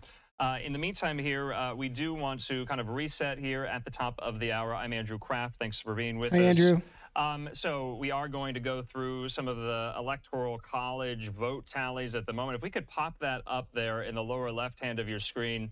You see where the tally stands right now. Trump with 198 Electoral College votes, Harris with 99, though it is still early, of course. Polls now closed in some of these western battleground states like Nevada, like Arizona, like Montana, like Utah as well. We're tracking some down-ballot races in those states, including some of these key Senate races there as well. In the meantime, we do have. I wonder if Sam Brown is going to win Michigan now. The Secretary of State there, Jocelyn Benson, she's addressing the press. Let's watch. An unequivocal will of the voters. This is an incredible day for Michigan, and this is an incredible day for our nation. My thanks to clerks and staff all across the state who worked long and difficult hours over the last several months preparing for today. Their preparation paid off in a smooth and successful election.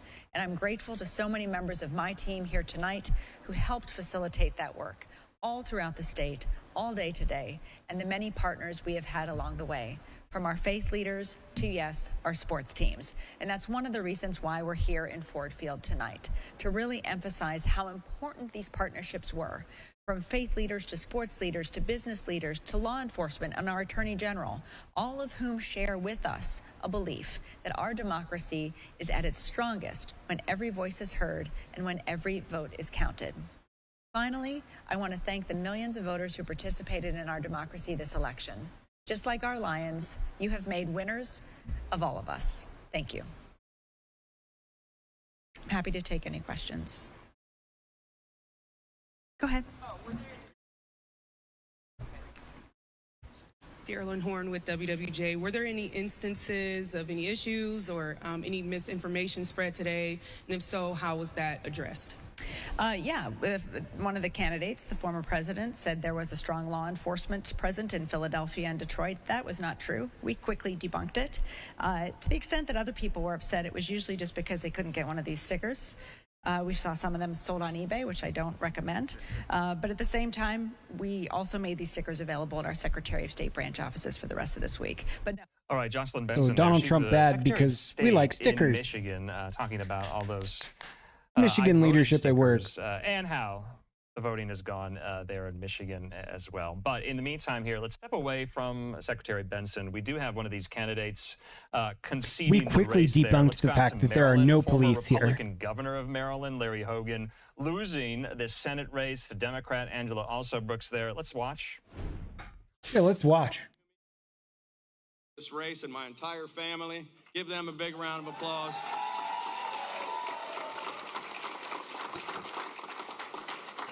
I stepped up to run friends. Be right back. because I was concerned about what kind of a future we would be leaving for all of our kids and grandkids. And for me, the greatest title wasn't governor or senator, it's dad and pop-pop. I also want to thank our incredible campaign staff. Please give them a round of applause. They did an amazing job. And the thousands of volunteers all across the state who worked their butts off. You know, some campaigns drag on for years, but this one was a 9-month sprint. We ran full speed from day one, from early mornings and late nights to every corner of the state.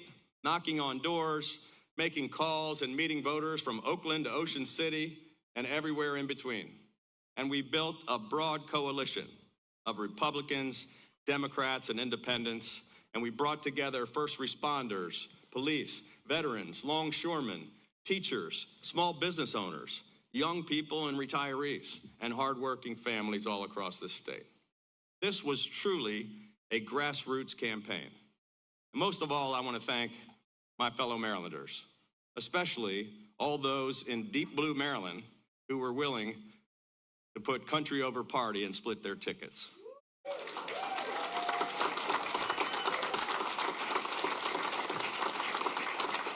If the pundits and the politicians were more like the good and decent people that I meet every day on the campaign trail, our country would be so much better off. We got into this race for the right reasons. We're back. To fix the broken politics and to put our country on the right track. And we ran the kind of campaign that represents what politics can be and what it should be. Unhindered by what has been. Oh. Not the party bosses, and focused on the issues that actually matter to families all across Maryland. From day one, this was the only campaign in America that reached out to Republicans, Democrats, and independents alike, because that's what it's going to take to solve the serious problems we face. Americans today are thoroughly convinced that we're hopelessly divided, that Washington is completely dysfunctional, and that our entire political system is fundamentally broken. The voices of the exhausted majority are ignored in deference to the demands of the loudest and angriest few who seem hell-bent on tearing America apart. No matter what happens in this election, we as a country must move beyond talking only with those we agree with, and we need to stop dismissing or even hating those we disagree with. We have got to find a way to come together, to listen, and to believe in each other once again. Because there really is far more that unites us than divides us.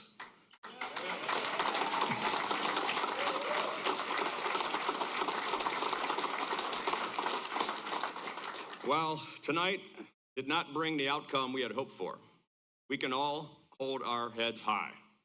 I can tell you, we left it all on the field, and I'm so damn proud of the effort. Thank you all. Thank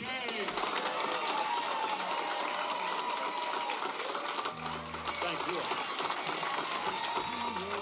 All right, there's Larry Hogan, former Maryland governor there, trying his hand at Senate politics, coming up short there in Maryland, losing to Democrat Angela Alsobrooks. Of course, Alsobrooks currently is an executive with Prince George's County there. And this seat stays blue. This is Ben Cardin's seat, a longtime Democratic incumbent there. Ben Cardin opting not to seek re-election in Maryland. In the meantime here, we do want to get in some more race calls that we have right now as well. Let's move from Maryland to Massachusetts here, staying in the Senate. Elizabeth Warren fending off this Republican challenger in John Deaton. Damn it. About 25% of estimated votes counted right now. The Associated Press calling the race there for Elizabeth Warren, the Democratic incumbent. She gets another 6 years in the upper chamber. In the meantime here on the presidential contest, on that level, we do have a race call. Remember, these states out west, Utah, Montana, Arizona, Nevada, polls just closed there 10 minutes ago, and we just got a quick race call there in Utah. Take a look at this. The Associated Press projecting Donald Trump will win Utah's 6 electoral votes there right now. Okay, let's stay out west right now. Let's move from Utah to Colorado there. Take a look at this. Colorado Harris. Colorado being big for surprise. Vice President Kamala Harris, you see there over Trump. 48% of estimated votes counted. Harris getting Colorado there. And you see that margin, 56 to 42, Colorado trending blue in the last, really, 3 cycles, if you think about it. So in the meantime here, let's take yet another quick commercial break. When we come back, more experts, more analysts, more reporters, more results, more race calls. Yes, it's still early. I'm Andrew Kraft. We'll see you in 2 minutes.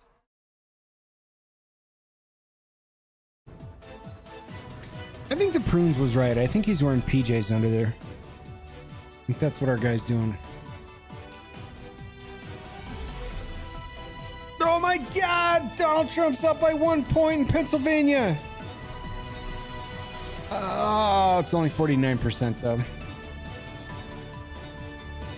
Dude, he's up in Wisconsin with 41%.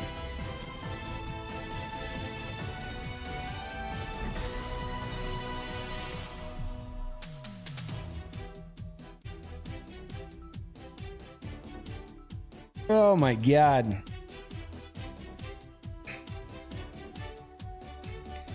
Come on, Pennsylvania.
And welcome back here to Live Now from Fox. I'm Andrew Kraft. We have more of these candidates taking the stage at their respective election night watch parties and rallies. I want to focus our efforts right now on the Texas Senate race there. The Associated Press has not called this race yet. Other outlets have, though. For Ted Cruz, you see there 67% of estimated votes counted. You see the wide margin in the differential between Cruz and Allred. Cruz just stepped up at his election night watch party. Let's listen live. It's a lot of votes. And I believe and I hope and pray that Donald Trump will be reelected as President of the United States.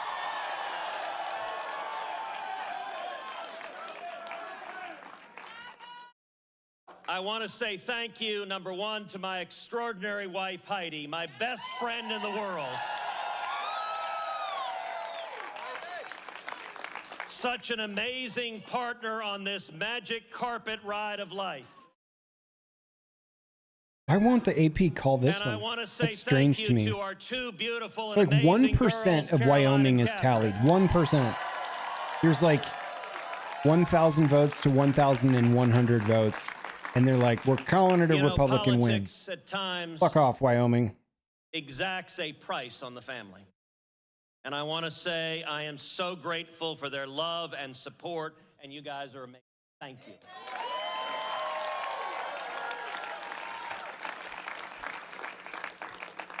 I also want to give a special shout out to Alexis Nungary.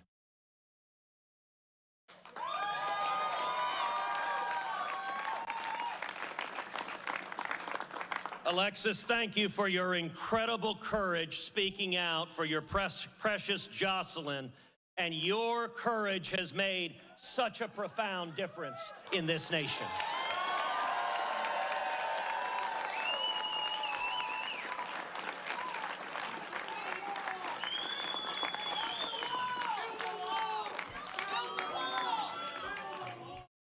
Only in Texas. We're going to. I also want to thank all the Democrats across Texas who crossed over and supported my campaign.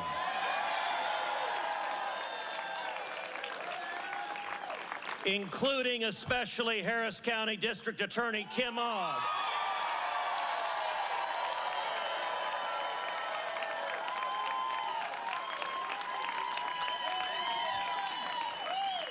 Who has stood strong for prosecuting violent criminals.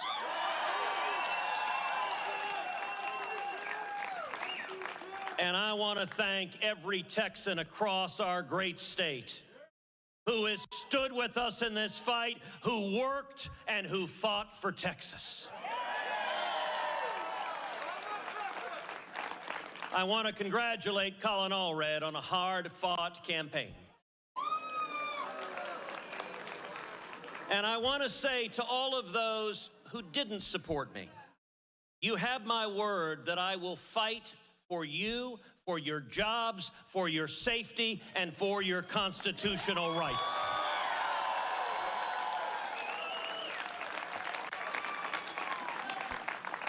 I do wish my state didn't have a rhino People of Texas have spoken. governor and lukewarm senators, but And their message rings clear as a bell across our great state.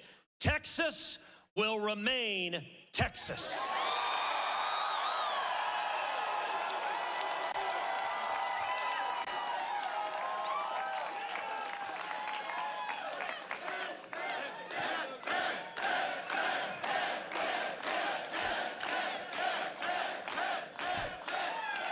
I imagine all the listeners of the podcast chant when they see a new Ready to write off Texas. freaking podcast drops. They're like, oh my God, Modern Relics And Chuck podcast. Schumer poured in more than $100 million to our state. Well, I want to say thank you, Chuck. And I hope we win a few more Senate seats tonight because you wasted so much money in Texas. God, they're so boisterous over there. There you go. These people are getting up for their politicians, even if it is Ted Cruz. And every Hollywood celebrity they could find. Chuck Schumer tried to buy this Senate seat like it was a piece of Manhattan real estate. But he learned what we've always known. Them fighting words, that Ted. Texas isn't for sale. Actually, nothing in Texas is for sale. It's all privately and owned. Texans can't be bought.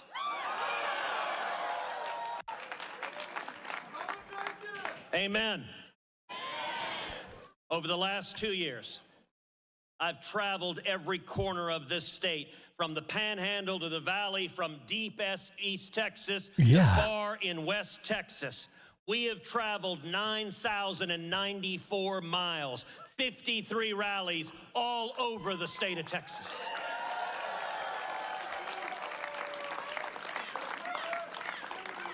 I've worn out my boots, at times my voice, and certainly the patience of my incredible political team,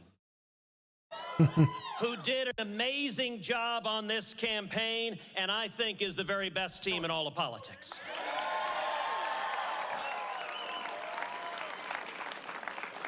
And what I found traveling the state of Texas was worth every single mile.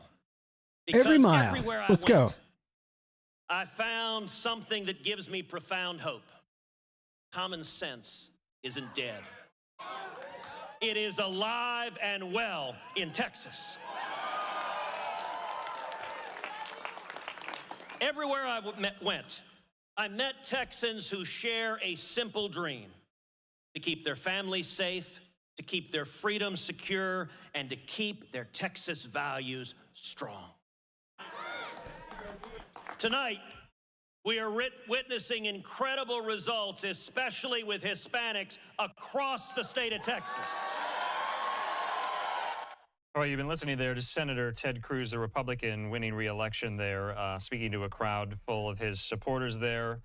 And you can see there, some have called this race for Cruz, though the Associated Press has not. And that is what we rely on here. You see there the numbers. What's up, dude? Cruz up on Allred now, about Yellow. over 10 points. Chat. So we'll Let's be welcome waiting to back see friend whether of the or not this race podcast, gets Paul. called What's up, dude? sometime soon here. Let's take that full. We have it. Hi. Good to be back. Yeah. It's been a while. So So 68% we're watching right now. Obviously, you're watching it as well. Senate Ted race, Cruz just won like I said, his Senate seat, although the declaring AP victory won't there. call it. We wait for the They Associated did, Press, however, although with some 1% of the votes. called this race 1% was tallied. In the meantime, here They we do called the have some state of more race Wyoming with calls a to vote get lead to of up 100 your crowd. votes Thanks and so a much for total of being with us here. 1%. Let's get to They're them like, yeah, fuck right it. now. We AP wanna called focus on Wyoming the right away. presidential contest right Yeah, now. they're, Remember, some I'm of just these like, how are you gonna Western states, like? polls You're like, yeah, closed it's a there at the top Republican of the state. last Fuck off. hour. Move Talking on. about Montana. All right, Enjoy so your one Trump half of getting one Montana's electoral college 4 vote, Donald. electoral votes Then they there. just moved. I don't know why they And do so that. This is But like they still have not called Pennsylvania, where Donald Trump is now a half a percentage point favorite. Between Tester I've and heard Rishi. 2% from Benny Johnson. Yeah. Who's calling it 2% just now. So it is nutty out there in Pennsylvania right now. Like I got some friends out there that are just like, because remember, this is the seat being vacated by current Republican Senator Mitt Romney. My mom mentioned that was it New Mexico. She's like, I don't know if he's going to get New Mexico. And it's like, I'm pretty sure from Utah. Our friend from down south told me that it's a very purple state, right? Very much, yeah. Okay, that's what I thought. As well. I mean, like, I was surprised that moving forward. In the meantime, it's even close because it was so Democrat last time in the last cycle. But if you remember, Governor Lujan out there in the great state of New Mexico decided to suspend everybody's Second Amendment rights that little while and said nobody could carry guns during some political or civil unrest or whatever. We'll keep Texas. I believe it was just one guy, right? That it was like open shooting outdoors, and then she decided to try and ban everybody's Second Amendment. And was like, whoa, and brakes on that. All the sheriffs were like joining CNN to be like, I'm not enforcing any of this bullshit. Yeah, so I wonder if that had an ingredient or two on how that's soured them to the blue. I don't know. I mean, they called Utah almost immediately. They called Wyoming almost immediately. We've been checking in with Christina throughout Nebraska the evening as was, she's been traversing social media and seeing what's going on there. Let's ask or no, you it was all Kansas was blue and now it's red. What's going on and what you're thinking about. We're asking you, and by the way, we'll say QR code. Come on, Nevada. Where's my big red machine? So people can point their smartphone camera at that QR code. It'll send you to a web page where you can vote on this poll. I was gonna say, is a couple of results come in. That's because everything that I've been watching. I mean, there's multiple avenues. Everybody's polling from different things. Everybody's using different polling programs, and algorithms and all that. And it's like, well, this one was predicting the 2020 to 2024, and this one was more accurate than this one. And it's like, I don't know which one to even give a shit about, but. Yeah. All of them said that Nevada is leaning more red. We had a remarkable turnout this year. There was a breathtaking line, and I was there within the first 15 minutes of the polls opening on the first day, 3 Saturdays ago or 2 Saturdays ago, and there was a line out the door and halfway down the building. So like people are turning out in force, but it's the Associated Press that voting in person. What's that? I miss those days of voting in person. Yeah, we don't have that anymore. And it was like, it was incredible to see that, like, even the old people that were in line, that was the only like tampering with the voting lines that we all participated in, was like letting the old people go up to the front so they wouldn't have to like stand in the fucking sunshine and stuff, where we're like, yeah, just go, like. Don't hurt their hips. Don't hurt their knees. Get out there. They're on their second pair already. Come on. So many race calls. So, okay, so here we go. So Pennsylvania's turning red, which looks good. Most of these not necessarily Wisconsin and Minnesota. Imagine if Minnesota doesn't get carried by Tim Walz. In Wisconsin have been tallied, and so far he loses his own state to Donald Trump in his own race. Imagine. Above Harris, 49.8% versus they're on Wisconsin right now. I was going to say, Shelby. Wow, that's closer than those votes being tallied. I thought. From something else I just looked at. I just looked at another stream, and it was not that close. No, it's a nail biter. We're talking 1 to 1.5 percentage points. At only 21% of the votes counted over there as well. And it's that Rust Belt blue wall that I need to see if that gets cracked. You know, like I want it to be Minnesota just so we can all stick it to Tim Walz for not being able to carry his own state. But it's Pennsylvania that matters the most. That's 19 electoral votes. So 55% has been counted in Pennsylvania.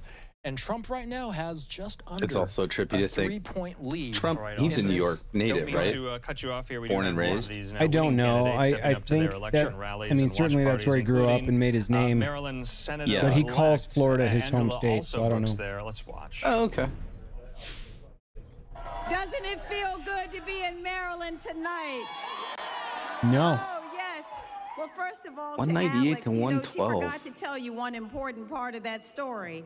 She's the one It who was got on the bus another news clip that I saw earlier where ABC News 2 weeks ago had they started releasing down at the bottom during like an F1 race that Harris had won Pennsylvania.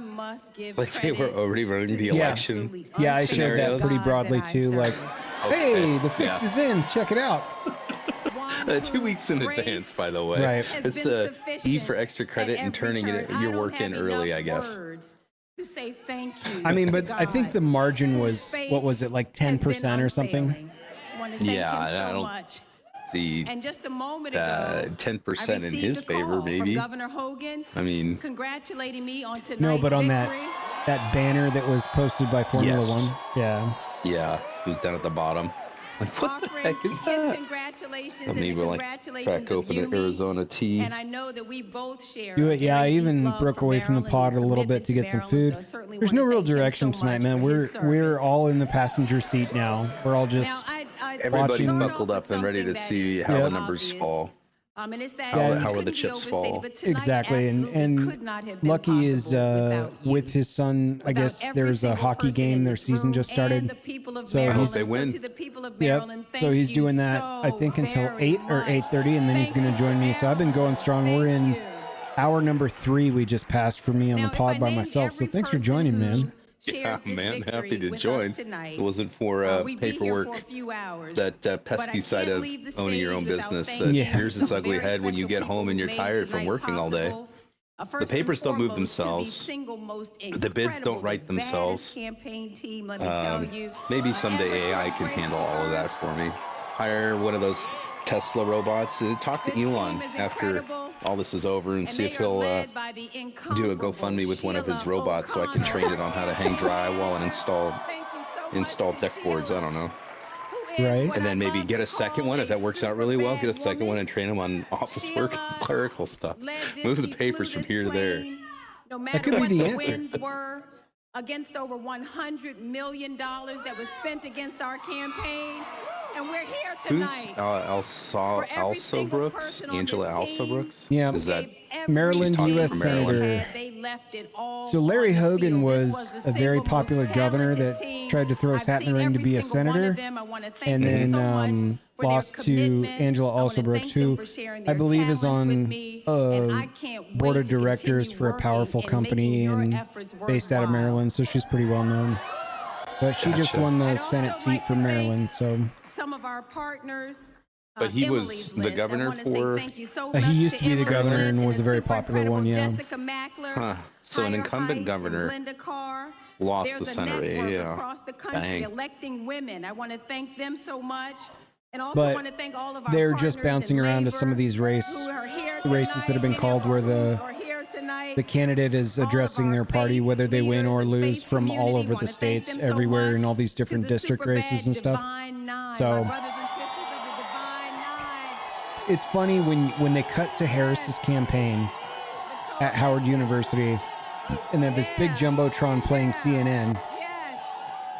It's funny to see how CNN is like manipulating the colors on their boards and trying to call certain races and stuff. And there's no audio. It's just them, the Fox AP camera cutting to what is being broadcast from CNN, and you're watching something totally different than what the AP is calling at the moment. So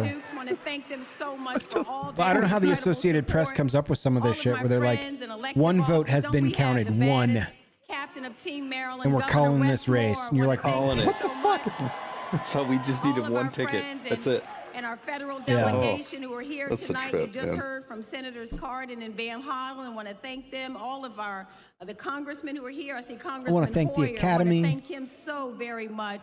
Congressman Mfume. All the producers on this movie. Much. Congressman Sarbanes. And who? There's something I didn't know existed. There was that clip of Kamala stalling with the teleprompter when it cut out. Just like 29 more days, and then the teleprompter just like wasn't moving, wasn't rolling, and so she just said 29 more days. That's what I can't get over. 29 more days. It's like you can't think on your feet. Granted, I've been on stage before, and you get that stage fright, but you gotta either have someone kind of kick you with another prompt or something, or you drop a line. You gotta pick it back up. You gotta start doing your little song and dance. It doesn't and I'm stop. sorry, but like if you can't do an interview, you can't break away from the talk points, you can't have anything scripted that isn't later edited before it comes out. How the fuck are you going to lead the free world with policy adjustments, the State of the Union, and God forbid, negotiations with a foreign country or a foreign power? That wants a foreign country or foreign power, that's our enemy. And we're going to airdrop Kamala Harris, who has a decorated track record of failing upwards and accomplishing nothing. Yeah. And can't even address people in the media. The only thing she arguably won was a debate where Donald Trump was against Kamala Harris and the team of the CBS reporters who kept fact-checking and interrupting. Like, I don't know how you can vote for that. Being her sorority sister from college, mind you. Yeah, like, it's cool you grew up in a middle-class family and you're unburdened by what has been and shit. But, like, besides the platitudes, I would love to know what you plan to do. It's like eating a hot dog where you just don't know what's inside. Just ruling the country by committee, essentially, because where's Biden been? Who's really been running the country? She's our vice president, but she's busy running for president. And while not doing anything states like as vice president. Pennsylvania are a razor's edge away from, like, how do you vote for that? I don't know. I don't get it. Republican Larry Hogan there, and she goes. Like, I don't like Donald Trump. He's not my favorite politician that's ever been, but I definitely support his policies. Like, the bottom of the hour now. I 100% agree with his foreign policies. That's one of the things. Having studied international business, economics minor, like a lot of the pressures that he put on China was warranted and needed. It's been a very one-sided trade with China since we opened up our borders to them, since we helped them out, since Nixon went over there, you know. Let's go to it's been a pet project. He was doling out fucking electoral votes. This race was called about 10 minutes ago here. Also, we have some tariffs, like he was dealing poker cards, bro. Western battleground states, including oh my God, 93% to 7% victory for Kamala Harris in Washington D.C. Who knew? A little under half of estimated 49.7 to 49.5 Arizona. That's how close we're getting. Trump and Harris. Let's go to Missouri briefly. Remember, Hawley was facing a Democratic challenger in Lucas Kunce there, and he watch your won language, this race. Hawley 52 over Lucas Kunce there 46. 45% of estimated I like votes Josh Hawley. Counted. Hawley goes back to the Senate with another 6-year term. In the meantime here, we do want to bring 74% of estimated votes in the bottom corner of that ticker.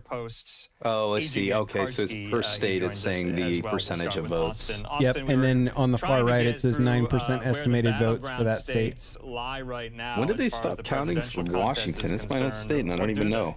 I think it's 8 o'clock. Your polls don't close for another half hour. So, like, Idaho's still open. Nevada's still open because we're Pacific time. 53% of the vote. Washington, Oregon, California, which is going to be blue. They'll call them before they even close the polls, I'm sure. Trump up by 1/2 of a percentage point in Wisconsin. Moving over to Michigan, which is currently, and it's light blue, but if you really look, they may as well just be like, the Associated Press calls Governor Jay Inslee of Washington. Governor, who should your state vote for president? Kamala. Great, we're calling Washington for Kamala. No, they're gonna call it for him. Up for grabs in the Keystone State right now. Was that it was last election cycle he ran or started to run? I think vote lead that was kind of a joke. Over Kamala Harris right now. Since he's just spending public money to go out on the campaign trail. Yeah, that's great. You're just throwing our money into the national pool to fund your campaign. That's a great idea. And for reasons, mind you, reasons. The word reasons. Big reasons. You're not allowed to have rifles anymore. You're not allowed to have 10-round magazines or more. Just can't have Yeah, more than So 10 is just not allowed. That's a bad results, thing. Andrew. We can toss that out now when we're talking about states like Civil this. liberties? No. How come? Because we're America. Well, because I said the word reasons. Yeah, reasons. Because I said so. Yeah. Oh, shit. Well, if you said reasons, I guess. Because we've been saying all night, Trump's easiest path to victory is Pennsylvania. We know. North Carolina, Pennsylvania. Georgia.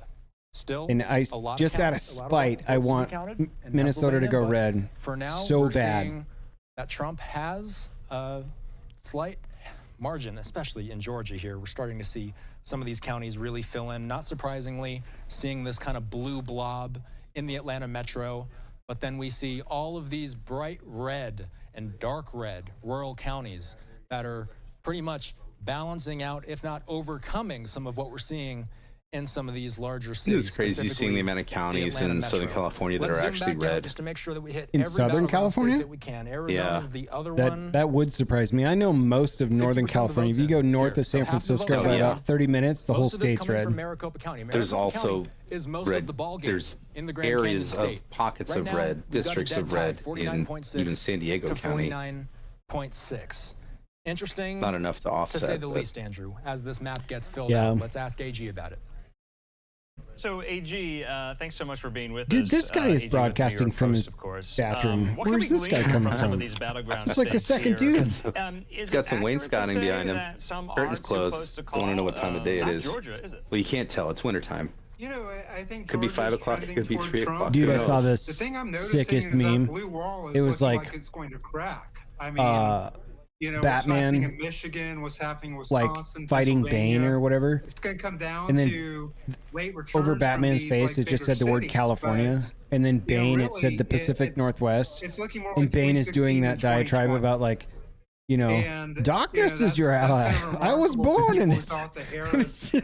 You know, had it's basically dark for the rest of the year where you live now. It's so fucking funny. I was like, yep, that's about the truth. Hibernation doesn't really. Yeah, this is really doesn't really wrap up until say April or May. That's about when we start seeing a little extra sunshine. I mean, it is great, but difference between Nevada and up here, just being that far south is like, I think, a half an hour difference in daylight, but that bleeds into like middle of summer up here. You can get sunlight until 10 o'clock, 9:30, 10 o'clock at night, which is great. But it seems like down there year round is like 7:30, 8 o'clock. I've got Pennsylvania is dusk and right now, and then it's just dark. Of the but it's so consistent year round. We get the same split, but it's not as drastic as yours. Like it still gets, you know, sundown is 5, 6 o'clock. It's getting dark in the wintertime down here. Whereas it'll stay light until almost 8 in the summer. But yeah, I remember having a few porch beers where it was nearing 11 o'clock and you could still see the sun just setting over the Cascades and stuff. You're like, holy shit, I gotta go to bed. Yeah. It's a work night. I can only imagine living in some place like Norway in the Arctic Circle where you just 24 hours of daylight. Oh, dude, yeah, like parts of Alaska where it's like slightly less than high noon and it's like midnight. Like, yeah, that would just mess with me. Blackout curtains everywhere. No, thank you. We'll see what we see in the next I couple saw of that days one of the first results to come in was Guam, and they don't have any electoral college votes. So out of ignorance, I was simply pondering and then just didn't have time because I was busy working all day with my hands. I can't Google while I'm doing things, so I was curious as to why they even vote. I mean, it's great that they're exercising their right to vote, but if it has no impact on the electoral college, is it just going through the motions? Yeah, it's to make them feel like they're wanted and welcome and to placate them in secretly in real America. We just don't give a shit. No, honestly, you'd have to Google that one. I just don't know, dude. Yeah, yeah. It's like, because I know. What was it? We have a live how did the votes come in though from Guam? Watch party. You said we have territories. Is it Virgin Islands or Territory 2, right? So to speak, I do not know. Hillary Clinton lost. Do you see U.S. territories list of some of these Harris Walz supporters here? American Samoa, Guam, you know, Mariana the question Islands. going into the night was whether or not we would know